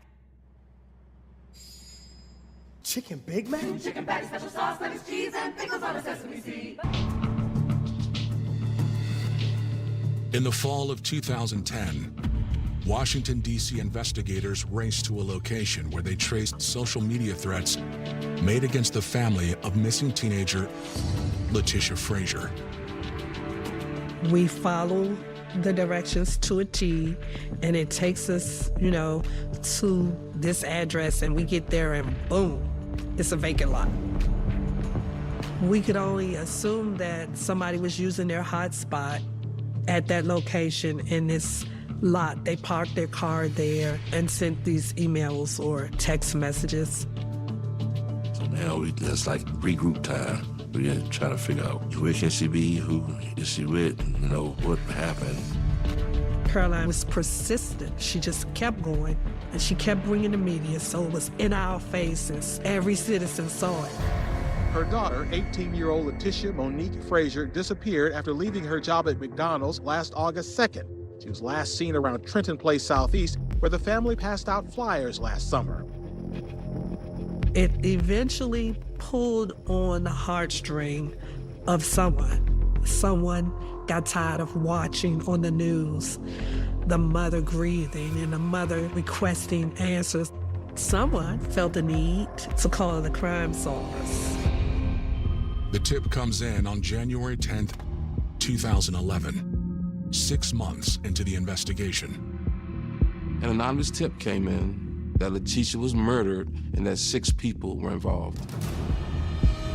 We were able to track that information back to the caller, and the caller, really didn't want to come in, but we talked to that person. The informant laid it out, and the informant put names to the players, but they were mostly first names and nicknames. One, known as Black Jesus, is 16-year-old girl Anika Nelson. The informant helps investigators identify the other 5. All of these people were supposedly friends of Letitia. There were 3 boys, 3 girls. Johnny Sweet, Anika Nelson, Brian Gaither, Lene Bell, Kamal Hassan, and Cynthia Proctor. There were 6 players involved, the youngest being 16, and I think the oldest person at the time was 23 years old. The youngest person was Anika Nelson. Detective Middleton wants to start the interviews by talking with Anika. Because she's a juvenile, I had to speak with her mother and get permission. And I explained to her mother what was going on and that I assured her that we just wanted to talk to her. She wouldn't be arrested. The same way that she came in would be the same way that she would return. And they came in, the mom and Anika. On January 22nd, the 16-year-old sits down with detectives. It's not like she came in and just confessed, you know? We had information from the informant that you put in your face, you know? So it's like, we got you, now what? So they questioned her and they let her tell her story. Anika says that Letitia often came to Johnny's apartment after work to hang with a group of 6 friends that regularly met up there. Johnny Sweet's mother was hospitalized and was not in the apartment. Brian Gaither was staying there with Johnny during the time that his mother was away. One day, Anika says that Johnny told her, Brian, Lene, Kamal, and Cynthia that Letitia had stolen from him. $900 of Johnny's money was missing. And he believed that Letitia was the one who took his money. Johnny was upset, and soon the others were too. Johnny Sweet was angry because he believed that Letitia had stolen money from him. His outrage spread among the friends. All of these folks really were, kind of at loose ends and banded together. Johnny Sweet was actually the ringleader of this group. They got to a point where they wanted to teach her a lesson.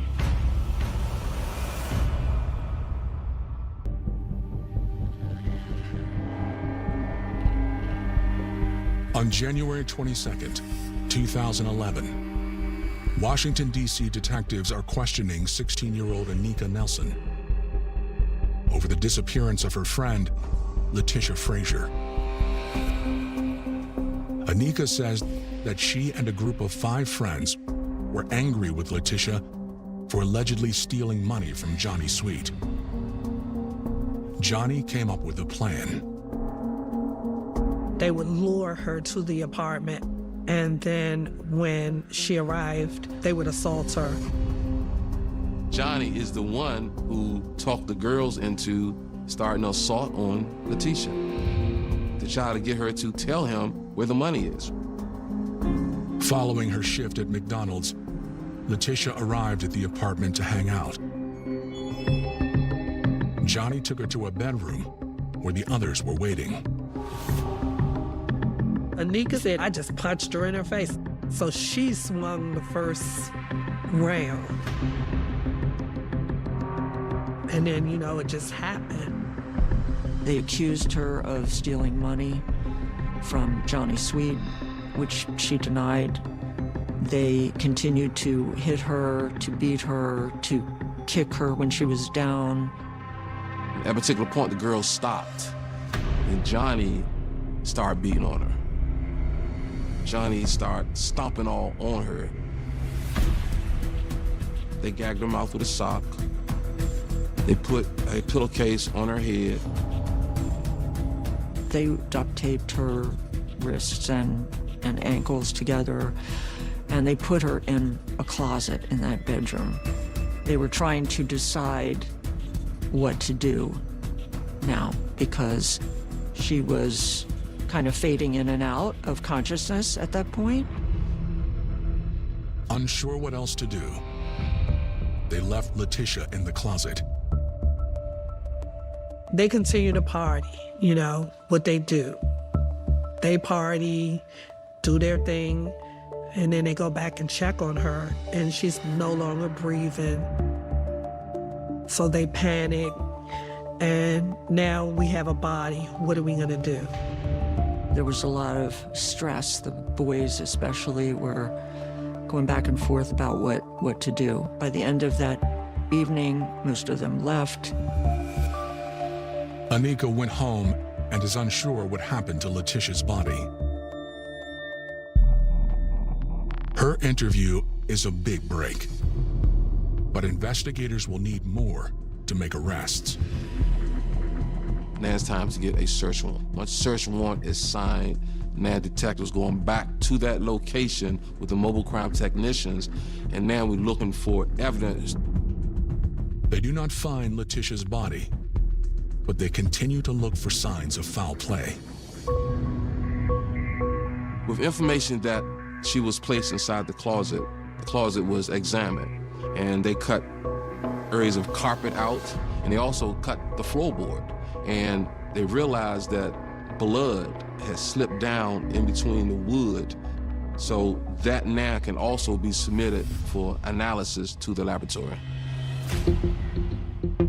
That same day, investigators bring in the remaining 5 suspects for questioning. 23-year-old Brian Gaither confirms Anika's story, but reveals shocking new details. At one point in the evening, they heard Letitia moaning in the closet, and she was still alive. And so Brian Gaither went back to the bedroom and pulled her slightly out of the closet and put her in a chokehold or bar hold until she stopped making noise. I'm sure that it killed her. There was no movement, no sound after that. But it wasn't until later, Brian says, that they realized Letitia had died. Now everyone began to panic. What are we going to do? In a separate interview, 18-year-old Cynthia Proctor describes what happened the next day when 4 of them returned to the apartment.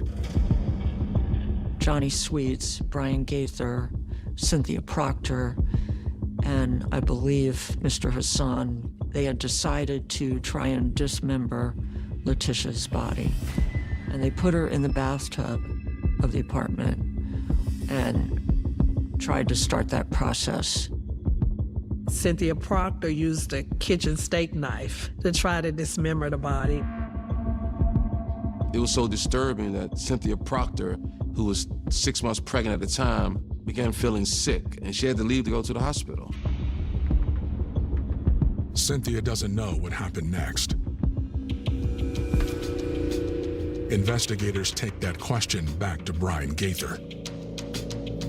Gaither took the body in like a Rubbermaid tub to the dumpster out behind the apartments. In the parking lot, there's 2 dumpsters. Placed the tub in the dumpster. Brian Gaither is arrested and charged with second-degree murder. Charges follow for Anika Nelson, Lene Bell, Johnny Sweet, Cynthia Proctor, and Kamal Hassan.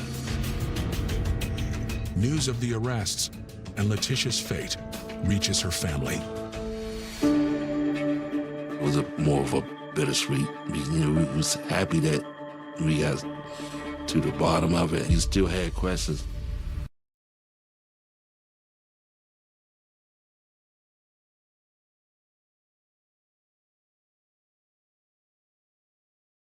Is the same. Where is Letitia's body? The dumpster where they put the body is in the rear of the apartment where they were. We track it to a landfill. By now, 5 months in, that landfill is a mountain of like 70 feet tall. There was no guarantee that the evidence would still be intact, so command decision was made that we wouldn't unearth the mountain to look for the body. It was hard. It was hard that I ain't had no body for her. And, you know, I couldn't put her in the ground the way I wanted to do. For prosecutors seeking 6 convictions in connection with Letitia's death, not having a body is a major obstacle. It's very unusual to have cases that go to trial where you do not have the victim's body. All you have is people testifying about what happened. By the spring of 2013, 5 of the 6 friends who stand accused of being responsible for the death of 18-year-old Letitia Frazier have taken plea deals. Brian Gaither receives the longest sentence. It was believed that the chokehold that Brian Gaither put Letitia in at the end of this was what ultimately caused her final demise. Gaither started that he was going to go to trial, and he pled guilty. Gaither was sentenced to 32 years. Anika Nelson pled guilty to second-degree murder and kidnapping, received a sentence of 18 years. Cynthia Proctor, who was pregnant at the time, admitted in her plea to attempted dismemberment and beating Letitia. She received a sentence of 21 years. Kamal Hassan, who also pled guilty, received a sentence for kidnapping and second-degree murder and received 18 years in prison for his role. Lene Bell, who was the least culpable of this group, pled guilty and received a sentence of 3 years in jail. That jail term was suspended, and she served 2 years of probation. A trial in April 2013. Lene Bell is the star witness against him. Lene was an interesting character in that, although she was there and admitted to being there, she did not really want to participate in what was going on. She was, in her words, goaded into doing something to Letitia. We didn't know all of what happened until the court. And then that's when Lene Bell put it all on the line. The girls were punching all on Letitia, and at a particular point, Lene Bell had told them to stop. And when that occurred, that's when Johnny got involved.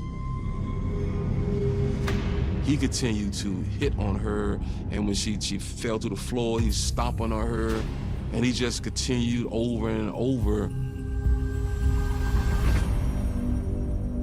Lene Bell was up there testifying. Everybody was crying. The whole courtroom was in tears. It was so sad, and it was hurtful to hear. Nobody just stepped up to stop. They beat her up, tied her up, duct tape her, tried to amputate her. Prosecutors say there is no evidence that Letitia stole anything from Johnny.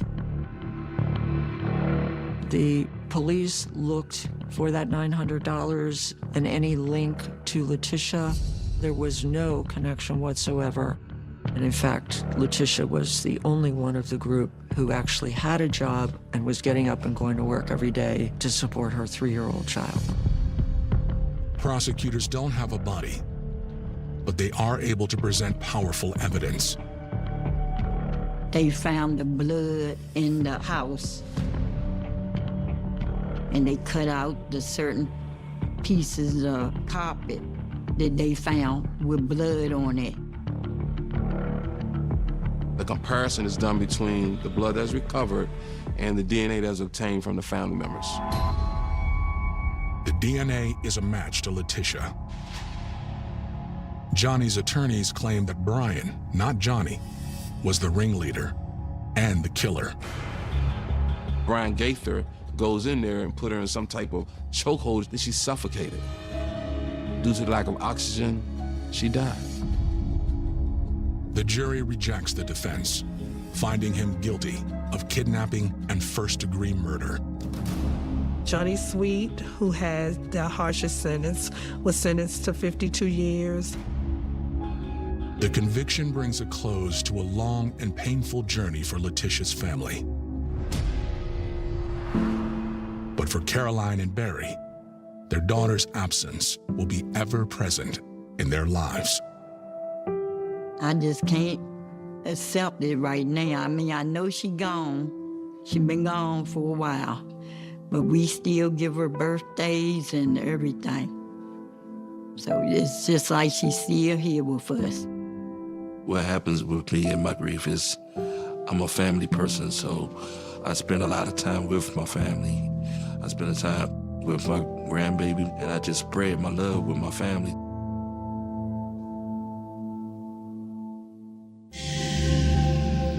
one of the top guards in Memphis, which, you know, got her a scholarship. And something tells me, like, turn around. So I'll go back to her room, and this time I turn on the lights. The blood was along the wall, there was blood on the floor, on the bed. Hello, number one. Legal.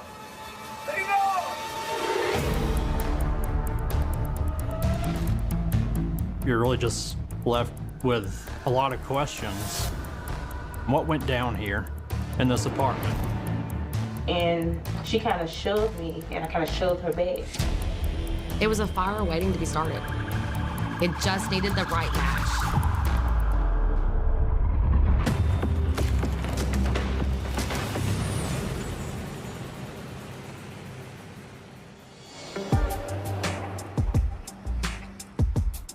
"30 minutes from Nashville, Murfreesboro, Tennessee is home to Middle Tennessee State University.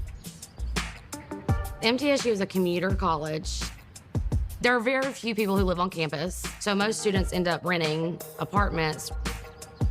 Raiders Crossings Apartments, which is located on South Rutherford. It's maybe about 10 minutes from campus. Just apartments that are normally rented by students who are going to MTSU. On March 2nd, 2011, at 6:45 p.m., the Murfreesboro Police Department receives a 911 call from the complex. 911 emergency. Yes, I just need a police dispatcher to go to Raiders Crossing and check in the last building, just knock on the third floor door. Tied in with certain dudes aren't good for them, and they just keep going. She is just so blinded by the fact that she would do anything for her man. It gets to the point where, you know, they have to make a decision in their life. When push comes to shove, who will you choose? Yourself or your man? She's putting her trust in him. She's pouring her heart out to him. Some men are able to see that someone is missing something and take advantage.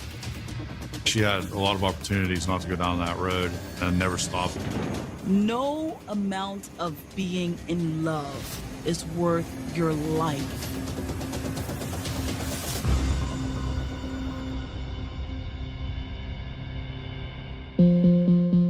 March 24th, 2016, Pittsburgh, Pennsylvania. A city once known as the heart of America's steel industry, Pittsburgh has reinvented itself for the 21st century.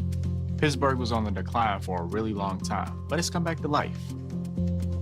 It's a great city. It's a city made up of a bunch of different neighborhoods, so it's a bunch of little cities in one. But not every corner of the Steel City has kept pace with its revitalization efforts. Pittsburgh is a very diverse city where there are areas that are extremely beautiful and safe and quiet, and then there are some neighborhoods that are extremely dangerous and violent.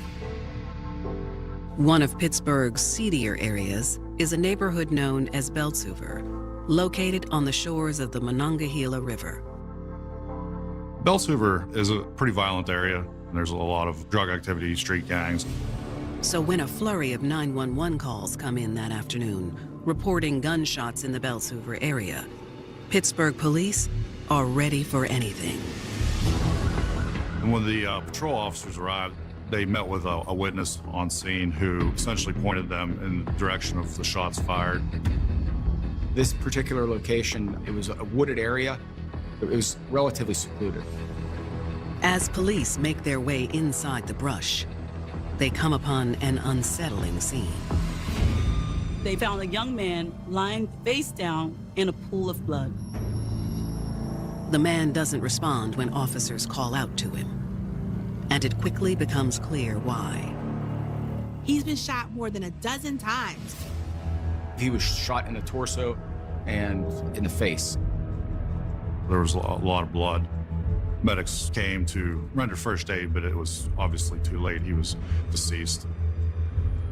At first glance, there's no indication of who the dead man is. He didn't have ID, he didn't have a cell phone. So initially, we didn't have much to go on. But police get a hit when they run the victim's fingerprints through their database. He's identified as 21-year-old Savion Scott Ponder. To those that knew him, Savion Scott Ponder was hardworking, kind, and creative. He was a college student at Indiana University of Pennsylvania. It's a local school outside the Pittsburgh area. There, Savion pursued his lifelong dream of becoming a fashion designer. We had a clothing company. He was always into clothes, into design, and that's what he wanted to do with his life. He had a bright future ahead of him. He was in college, he was trying to make ends meet, he was doing the hustle, but he was also doing the studying. And in November of 2015, Savion got some life-changing news. He was about to become a father. He had a girlfriend. They were a pretty new thing. This wasn't something they had planned, but he really stepped up to the plate. He got an apartment with his girlfriend and another good friend. He was going to school, he was trying to build a life for himself and for his family. But now, Savion has been found brutally shot to death in a wooded area on the seedy south side of Pittsburgh. And as investigators search the crime scene for clues, they keep coming up empty-handed. There was little evidence to go on. We recovered 7 casings. But other than that, there wasn't a ton of physical evidence to help us.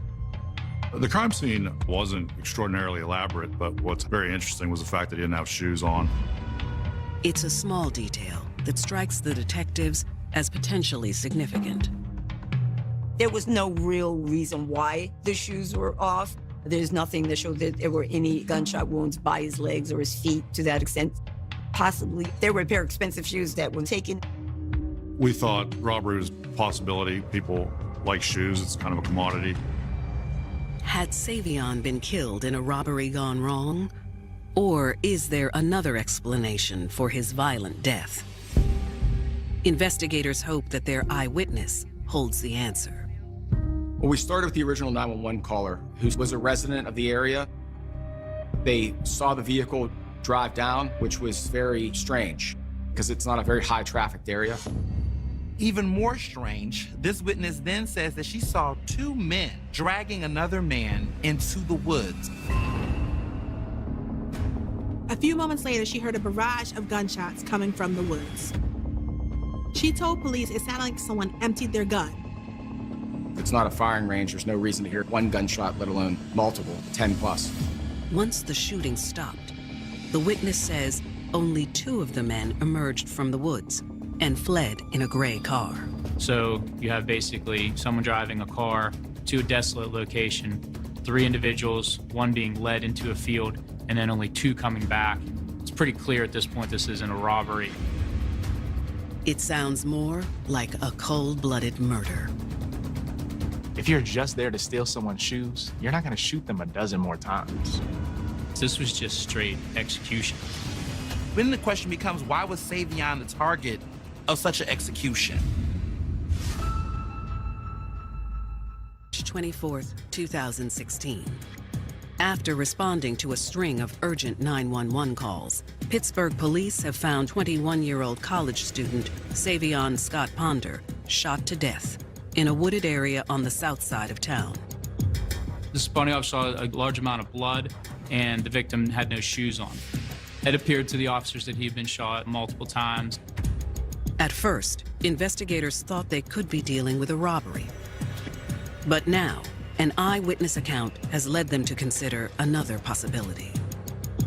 It sounds like an execution-style murder. There wasn't anything to indicate at that time that it had anything to do with a robbery. Along with the witness's account, the sheer violence of the crime points to a more personal motive. To shoot someone over a dozen times, you have to have a real vendetta against him. It showed that the person was either very angry or wanted to make sure that the victim was dead, or to send some sort of message. My partners and I worked through the evening to work the angle from the initial witness saying that they saw 2 black males in a gray car flee. So we kind of try to work backwards, the things we do know, which is the victim's identity. We tried to speak with family or friends or get any idea of who he was, where he was, why he would be there. His mom said he was staying at 5 Boggs Avenue, which is in very close distance, within a mile and a half or so of the murder scene. So our next move was to go to that area. At the apartment, police are met by Savion's devastated girlfriend and their roommate. The couple's roommate tells police he last saw Savion the day before, and he'd noticed Savion was acting strange. His roommate tells officers that Savion was a small-time drug dealer that sold a little bit, here and there to help cover the rent. And he also mentions that earlier in the day, Savion had left to go sell some Xanax to a woman. He never told his roommate the name of the woman, but one thing that his roommate did note was that when Savion got home, he had a bunch of cash on him. Savion seemed happy with the deal he'd struck. But later that afternoon, there was a knock at the door. According to the roommate, Savion answered the door and went outside. Savion's roommate said that he went to the window to take a peek at what was going on. He said he saw Savion climb into the passenger seat of a Ford Focus with 2 men in the back seat and a woman behind the wheel. And that's the last time the witnesses see Savion. Savion's roommate didn't recognize any of the individuals in the car. Yet his information is still vital for the investigation. So now, armed with that, we have a pretty good idea that this is a murder, probably based on a drug deal gone bad. The description of the car matched the one the witness saw at the crime scene. So police were pretty sure that these individuals were Savion's killers. But who are the 3 suspects? Detectives immediately get to work trying to find out. We do a canvas for surveillance video. It's very common. We do it all the time. Right off the bat, we get this video from one of the businesses right on that main street on Boggs. As the tape rolls, detectives bear witness to a chilling scene. We were able to obtain video that shows the victim actually bail out of a moving car. And then 2 black males exit the vehicle on each side and chase him. He runs up the back of the building. It's a pretty steep hill, and you can really see the fear in the victim, and you can see that he's running for his life. It was a pretty intense, let's say, foot chase. At which point, a 3rd suspect stayed in the vehicle and drove around almost in an attempt to either cut him off or an attempt to gain an advantage on catching him on the other side of this steep hill. He eventually runs around this building, and then in the rear of the building, the surveillance doesn't actually show where they can capture him, but it does show shortly thereafter, they're walking him down, holding him by the arms. And you can see he's out of breath, that he really wanted to get away. He realized that this situation could end badly. It's a harrowing scene that's difficult for even the most seasoned investigators to watch. We obviously know that Savion was murdered, and so what we're looking at is the last few moments of his life. The video also provides a key piece of evidence. The video is very clear and very close, and you're able to see everyone's face. The footage provided a description of all 3 suspects, but even more importantly, it gave them the license plate of the Ford Focus. We got the license plate off her car, and that's how we identified her, Erica Harris. The name doesn't ring any bells for homicide detectives. We didn't know her prior to this day. I didn't have any interaction with her, nor did any of my partners or colleagues that I'm aware of. Looking into Erica's background, she doesn't seem like a hardened criminal. On the contrary, 24-year-old Erica Harris appears to be a happy, well-adjusted young woman on the path to success. Growing up, Erica lived a very soft life, as some people would say. Her and her father had a really great relationship. She was referred to as Daddy's little angel by so many people that knew them. We found out she had a steady job. She seemed like she was organized and fairly intelligent. She seemed to care about her family and her friends. She was going to go to school, and she seemed like someone that had her own thing going on. But behind closed doors, Erica was still suffering from the tragedy of losing her father just a couple years earlier. Sadly, when her father died, that changed everything for Erica. Her whole life, just felt shattered, and things really got out of control. Typically, we associate our fathers with security and safety and protection. So those are some of the really important things that would be missing if suddenly her father is no longer around, who's there to make her feel secure and to make her feel unconditionally loved. Erica tried to soldier on, but life wasn't the same without the person who mattered most to her. Trauma impacts us in every way that you can think about. Physically, emotionally, relationally, mentally. Some people may hide inward, but others will externalize their trauma. So they might run for the bad boys or engage in more risque behaviors. Erica longed to find someone to fill the hole in her heart. And she finally did when she met 21-year-old Mitchell Coles. When they met, it was like an instant connection. Like, you were the person I've always been looking for.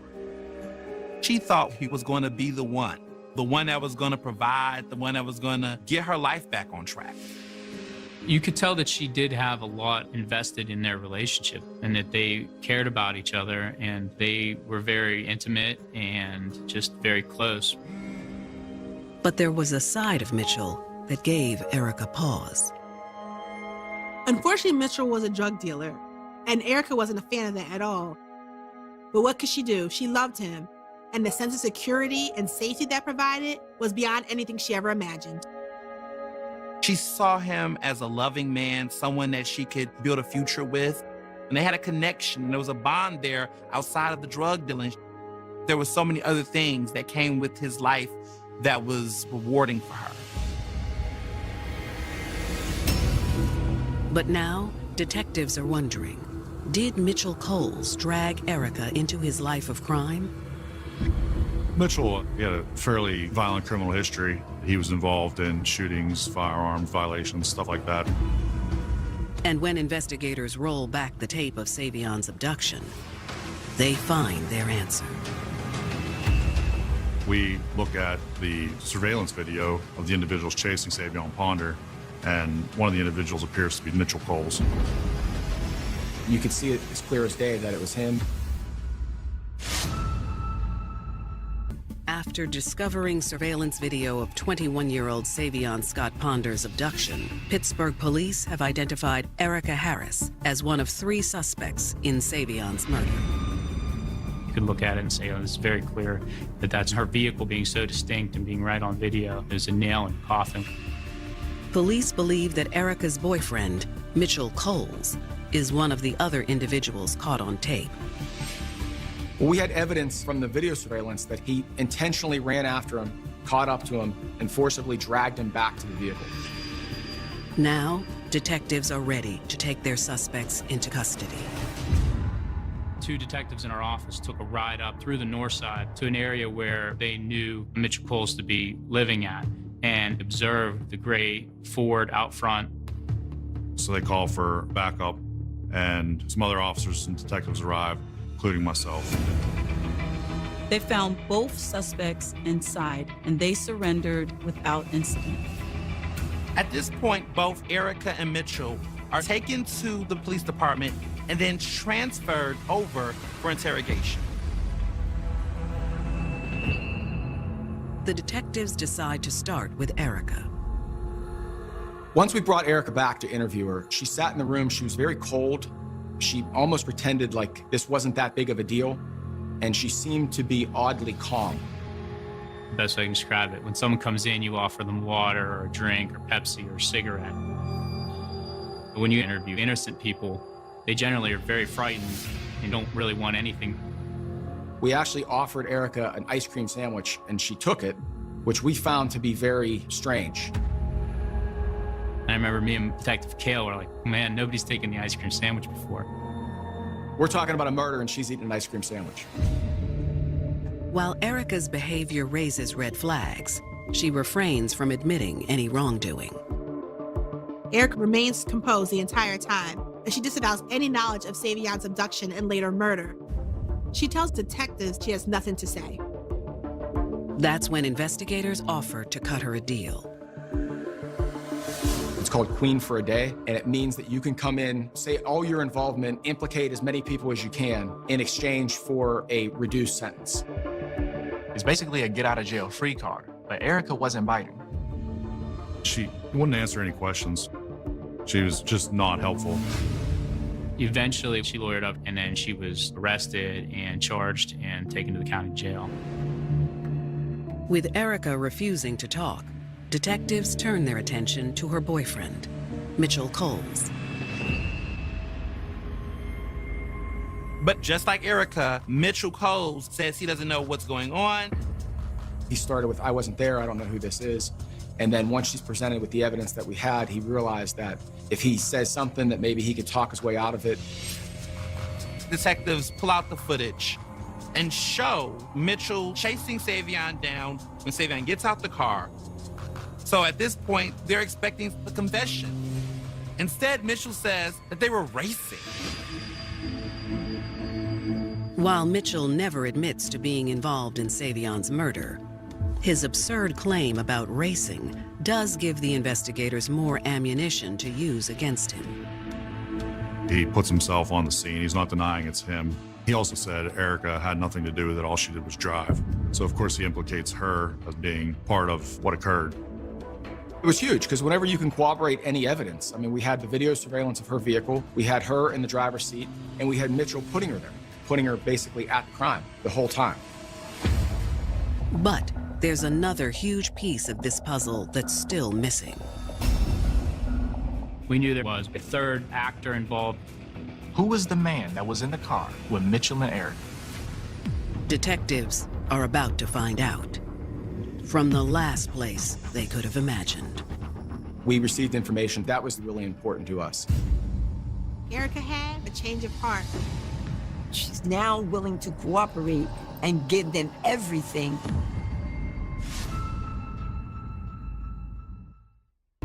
In March of 2016, Pittsburgh police have arrested 2 individuals in the shooting murder of Savion Scott Ponder, Erica Harris and Mitchell Coles. We had a massive amount of evidence we were able to compile against them. Erica was in love, and so she was willing to do anything. She put a lot of her feelings and even common sense aside to be by her man. Detectives believe another unidentified man helped the couple commit their crime. But so far, Erica and Mitchell have refused to give up his name. There was a lack of willing to play ball. Without their cooperation, police had no way of identifying who the man in the surveillance video was. It was kind of fruitless at that point. But then, the investigators received surprising news from the county jail. Once she was in jail, Erica found out she was pregnant. Mitchell, the co-defendant, is the dad. The realization that she's carrying a child forces Erica to reevaluate her situation. Finding out that you're pregnant changes a lot for you because now you're no longer thinking about you, you're thinking about your child.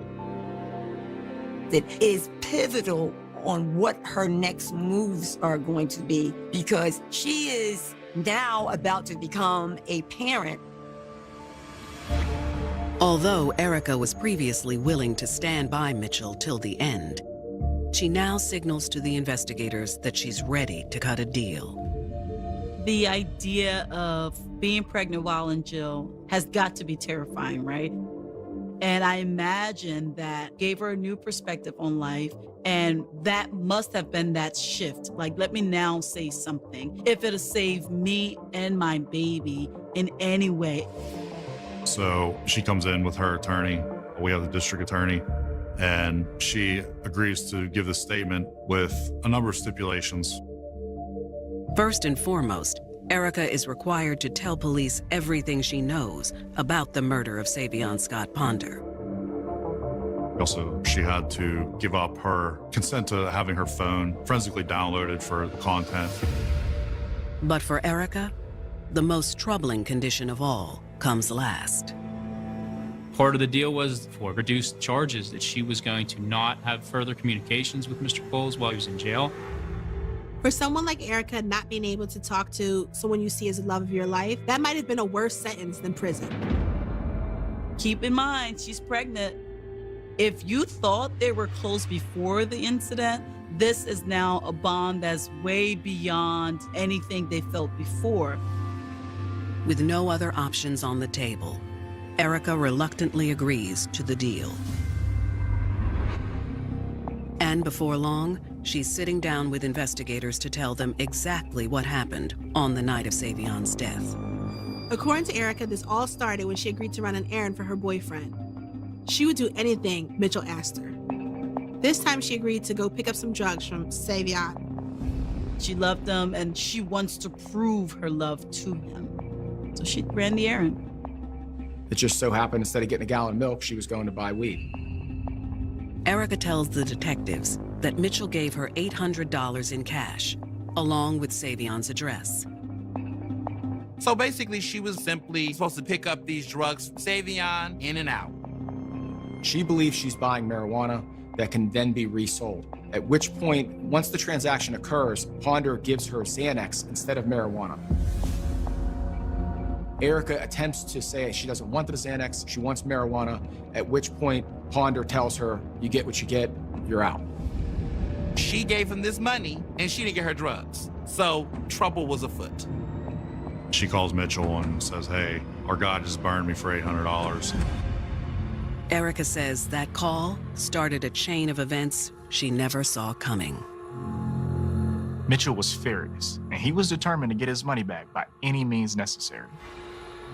I don't know what was going through her mind at that point, but I can't imagine that she thought that anything good was going to happen to Ponder by getting Mitchell Coles involved. Before confronting Savion, Mitchell decided to recruit some extra muscle. Erica says this is the person that was in the car with them, the person who was on the surveillance video, and she tells the police his name is Johnny Raines.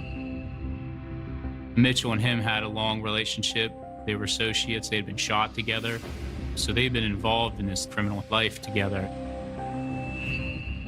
Erica tells the detectives she was worried about what the two men were going to do to Savion, but not worried enough to back out of the plan. She is just so blinded by the fact that she would do anything for her man. This is the man that stepped in when her father was gone. This is the man that she was in love with. So, Erica agreed to drive Mitchell and Johnny to Savion's apartment. They told Savion to get them their money or else. At that point, it doesn't go so well. Mr. Ponder had subsequently used that $800, threw in another $100 of his own, and bought $900 worth of Xanax pills. At that point, he didn't have the marijuana to give them for the money. Mitchell and Johnny forced Savion into the passenger seat of Erica's car. And they drive around for him to try to either get the marijuana or get the money back from the Xanax. Savion knows he's in trouble, and he tries to remedy the situation. Initially, he tries to sell the Xanax back to the person he bought it from. They're like, forget it. You did this deal. We're not giving you your money back. When that became apparent to Mr. Cole and Mr. Raines that they weren't getting their money back, that's when things started to escalate. That is when Savion flees the vehicle and runs until they capture him. So that amps up the energy in the situation. They are angry. After Savion's escape attempt, Erica says Mitchell was done messing around. Once they get back in that car, the mood is different. The situation just escalated and kept escalating and escalating. Mitchell tells Erica that they need to go to Beltouza. One way or another, Savion was going to pay. The next thing you know, she's hearing gunshots.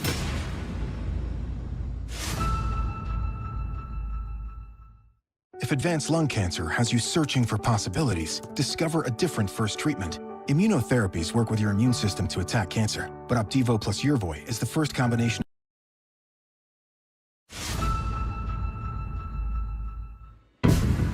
April 2016. A month after Savion Scott Ponder was found shot to death, Erica Harris has agreed to tell the Pittsburgh police everything she knows about the homicide. Erica and Mitchell, what they were trying to do was recoup the money that they had believed they had been burnt. The victim had not given them the marijuana that they believed they were supposed to purchase. Erica has told investigators that, despite her misgivings, she agreed to go along with her boyfriend's plan to make Savion pay. When emotions are high, logic is low. Erica really was someone who prioritized Mitchell. She loved him, and she was very much invested in protecting him. Any hesitation Erica had was drowned out by her desire to do anything to help her man. So, when Mitchell ordered her to drive to a secluded area in South Pittsburgh, Erica did as she was told. Erica's fear level was rising, not knowing what would happen next and not knowing what Mitchell would do. She was thinking, maybe he's gonna beat him up. But you also have to think in your mind, I don't know how far this could go. Erica says she waited in the car while Mitchell and his friend Johnny Rains led Savion into the woods. They hook him up under the arms and they escort him. Essentially, they're walking him to his death. Savion had to be terrified out of his mind. Any doubts Erica had about what her boyfriend was going to do to Savion were quickly dispelled.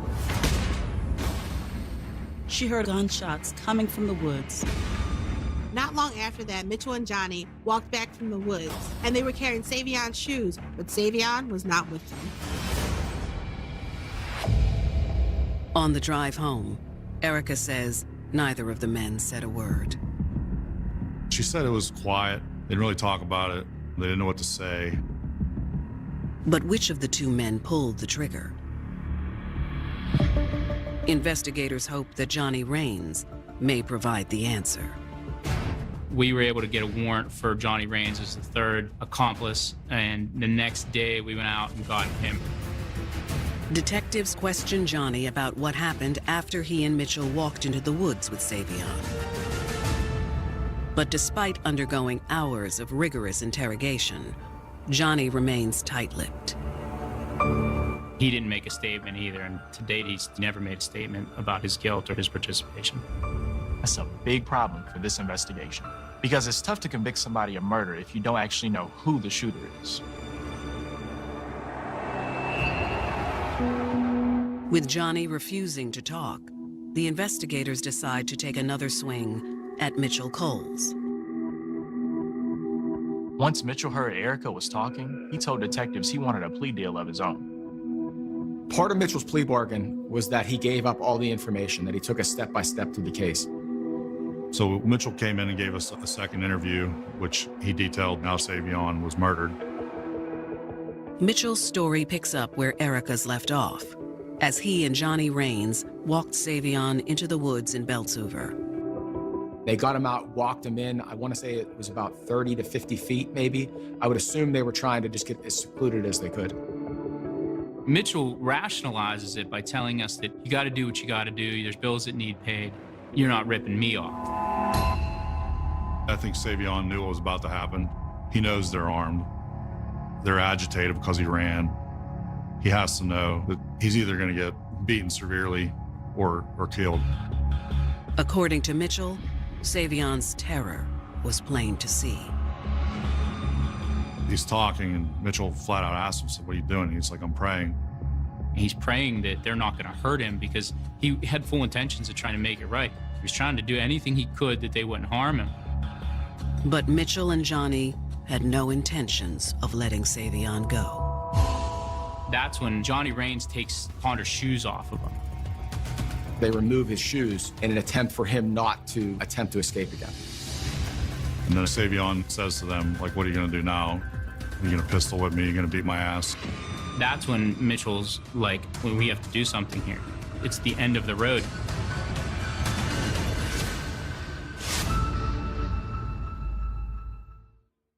When Barbara switched to TurboTax, I broke 4 generations of family tradition. Ma, I want to make perfume. So I made Barbara's new site gig count by guaranteeing her maximum refund. Intuit TurboTax. Last hand, I'm headed to my granddaughter's for dinner. Chrissy cooks? She cooks like a mother. Like a mother? Like a mother. Ragu. Reach for the sauce that started in an Italian mother's kitchen. Ragu sauce. Cook like a mother. You must be very careful, Margaret. It's like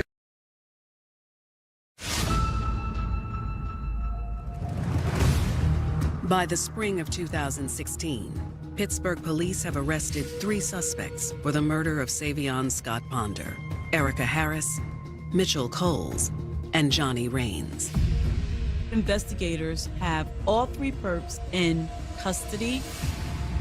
Now, after learning that his girlfriend is cooperating with the investigators, Mitchell Coles has agreed to provide a statement of his own. He admits that he and his friend, Johnny Rains, forced Savion into the woods. That's when Mitchell's like, when we have to do something here. It's the end of the road, and then Mitchell produces that gun, and it's all over for him. He says, I take the gun out and I shoot him. But according to Mitchell, he wasn't the only one who shot Savion. During the second interview with Mitchell Coles, he indicates that he shot Savion multiple times and handed the gun to Johnny.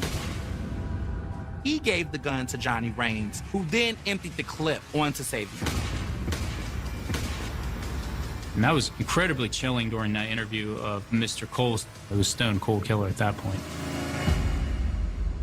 Mitchell's statement clears up any remaining doubt about what happened to Savion. We knew there was one gun used, but we didn't really know how that sequence went down until Mitchell comes in and tells us. I can't get into their head to why they did that. I would just have to assume or to think that Mitchell wanted Johnny to be as culpable in the homicide as he was. So if he fired into the victim as well, it would also make him part of the murder. We do believe Mitchell because it did fit what happened. It fit the details of the case. The way the scene was and the sound of like emptying the gun from the witnesses, his story did fit. Following his confession, Mitchell Coles pleads guilty to conspiracy, kidnapping, and third-degree murder. In the state of Pennsylvania, there's 3 degrees of homicide. There's first-degree murder, and that's the one we all think about when you think of a premeditated murder. Second-degree murder is when someone is murdered in the commission of a felony. Third-degree murder would be any other sort of murder where your actions, you intended to kill that person. Mitchell's statement also seals the fate of Johnny Rains. That same month, Johnny Rains pleads guilty as well. I think once he realized that, Erica had given us a statement and then Mitchell gave us a statement, I think the writing was on the wall. Both men are sentenced to serve up to 50 years in prison. But the last of the 3 defendants, Erica Harris, is anticipating a far milder punishment. Ultimately, she was charged with the kidnapping. The reason why Erica is not facing a murder charge is because of the fact that she agreed with prosecutors to not have any contact with her boyfriend, Mitchell Coles, during the entire investigation. However, as her sentencing date draws near, investigators learn that Erica hasn't been keeping up her end of the bargain. We realized that she'd still been talking to Mitchell on the phone. We monitored jail communications, phone calls. So we know they're communicating and they still had a relationship. They were still saying, I love you, still communicating against the agreement. Erica's kidnapping charges are now upgraded to include the same third-degree murder charges as Mitchell and Johnny. And so the judge changed the sentencing based on her actions. When she broke the rule or the stipulations that the judge gave her, the good deal that we were going to give you, you can't get anymore. The gravity of Erica's mistake doesn't fully sink in until she goes before a judge in August of 2017.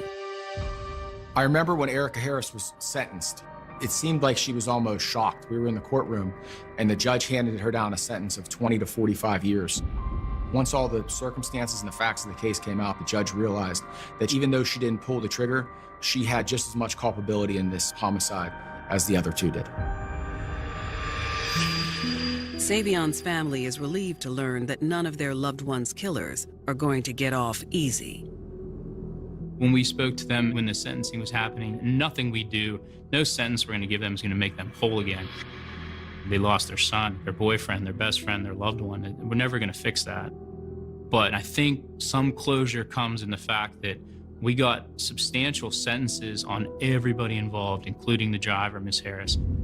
As for Erica Harris, she'll have decades behind bars to reflect on where she went wrong. There were so many opportunities along the way for her to have pulled back and just save herself. But she'd sacrificed her life for Mitchell, and not just her life, but the life of her child, because this child's gonna be without a mom and dad that's free in his or her life. If I had $1 for every time I've been in an interview room and had to tell a young female, you have to think about yourself and the rest of your life. This man may have loved you, but look at the situation he got you in. History in fairy tale romances can end in unimaginable tragedy.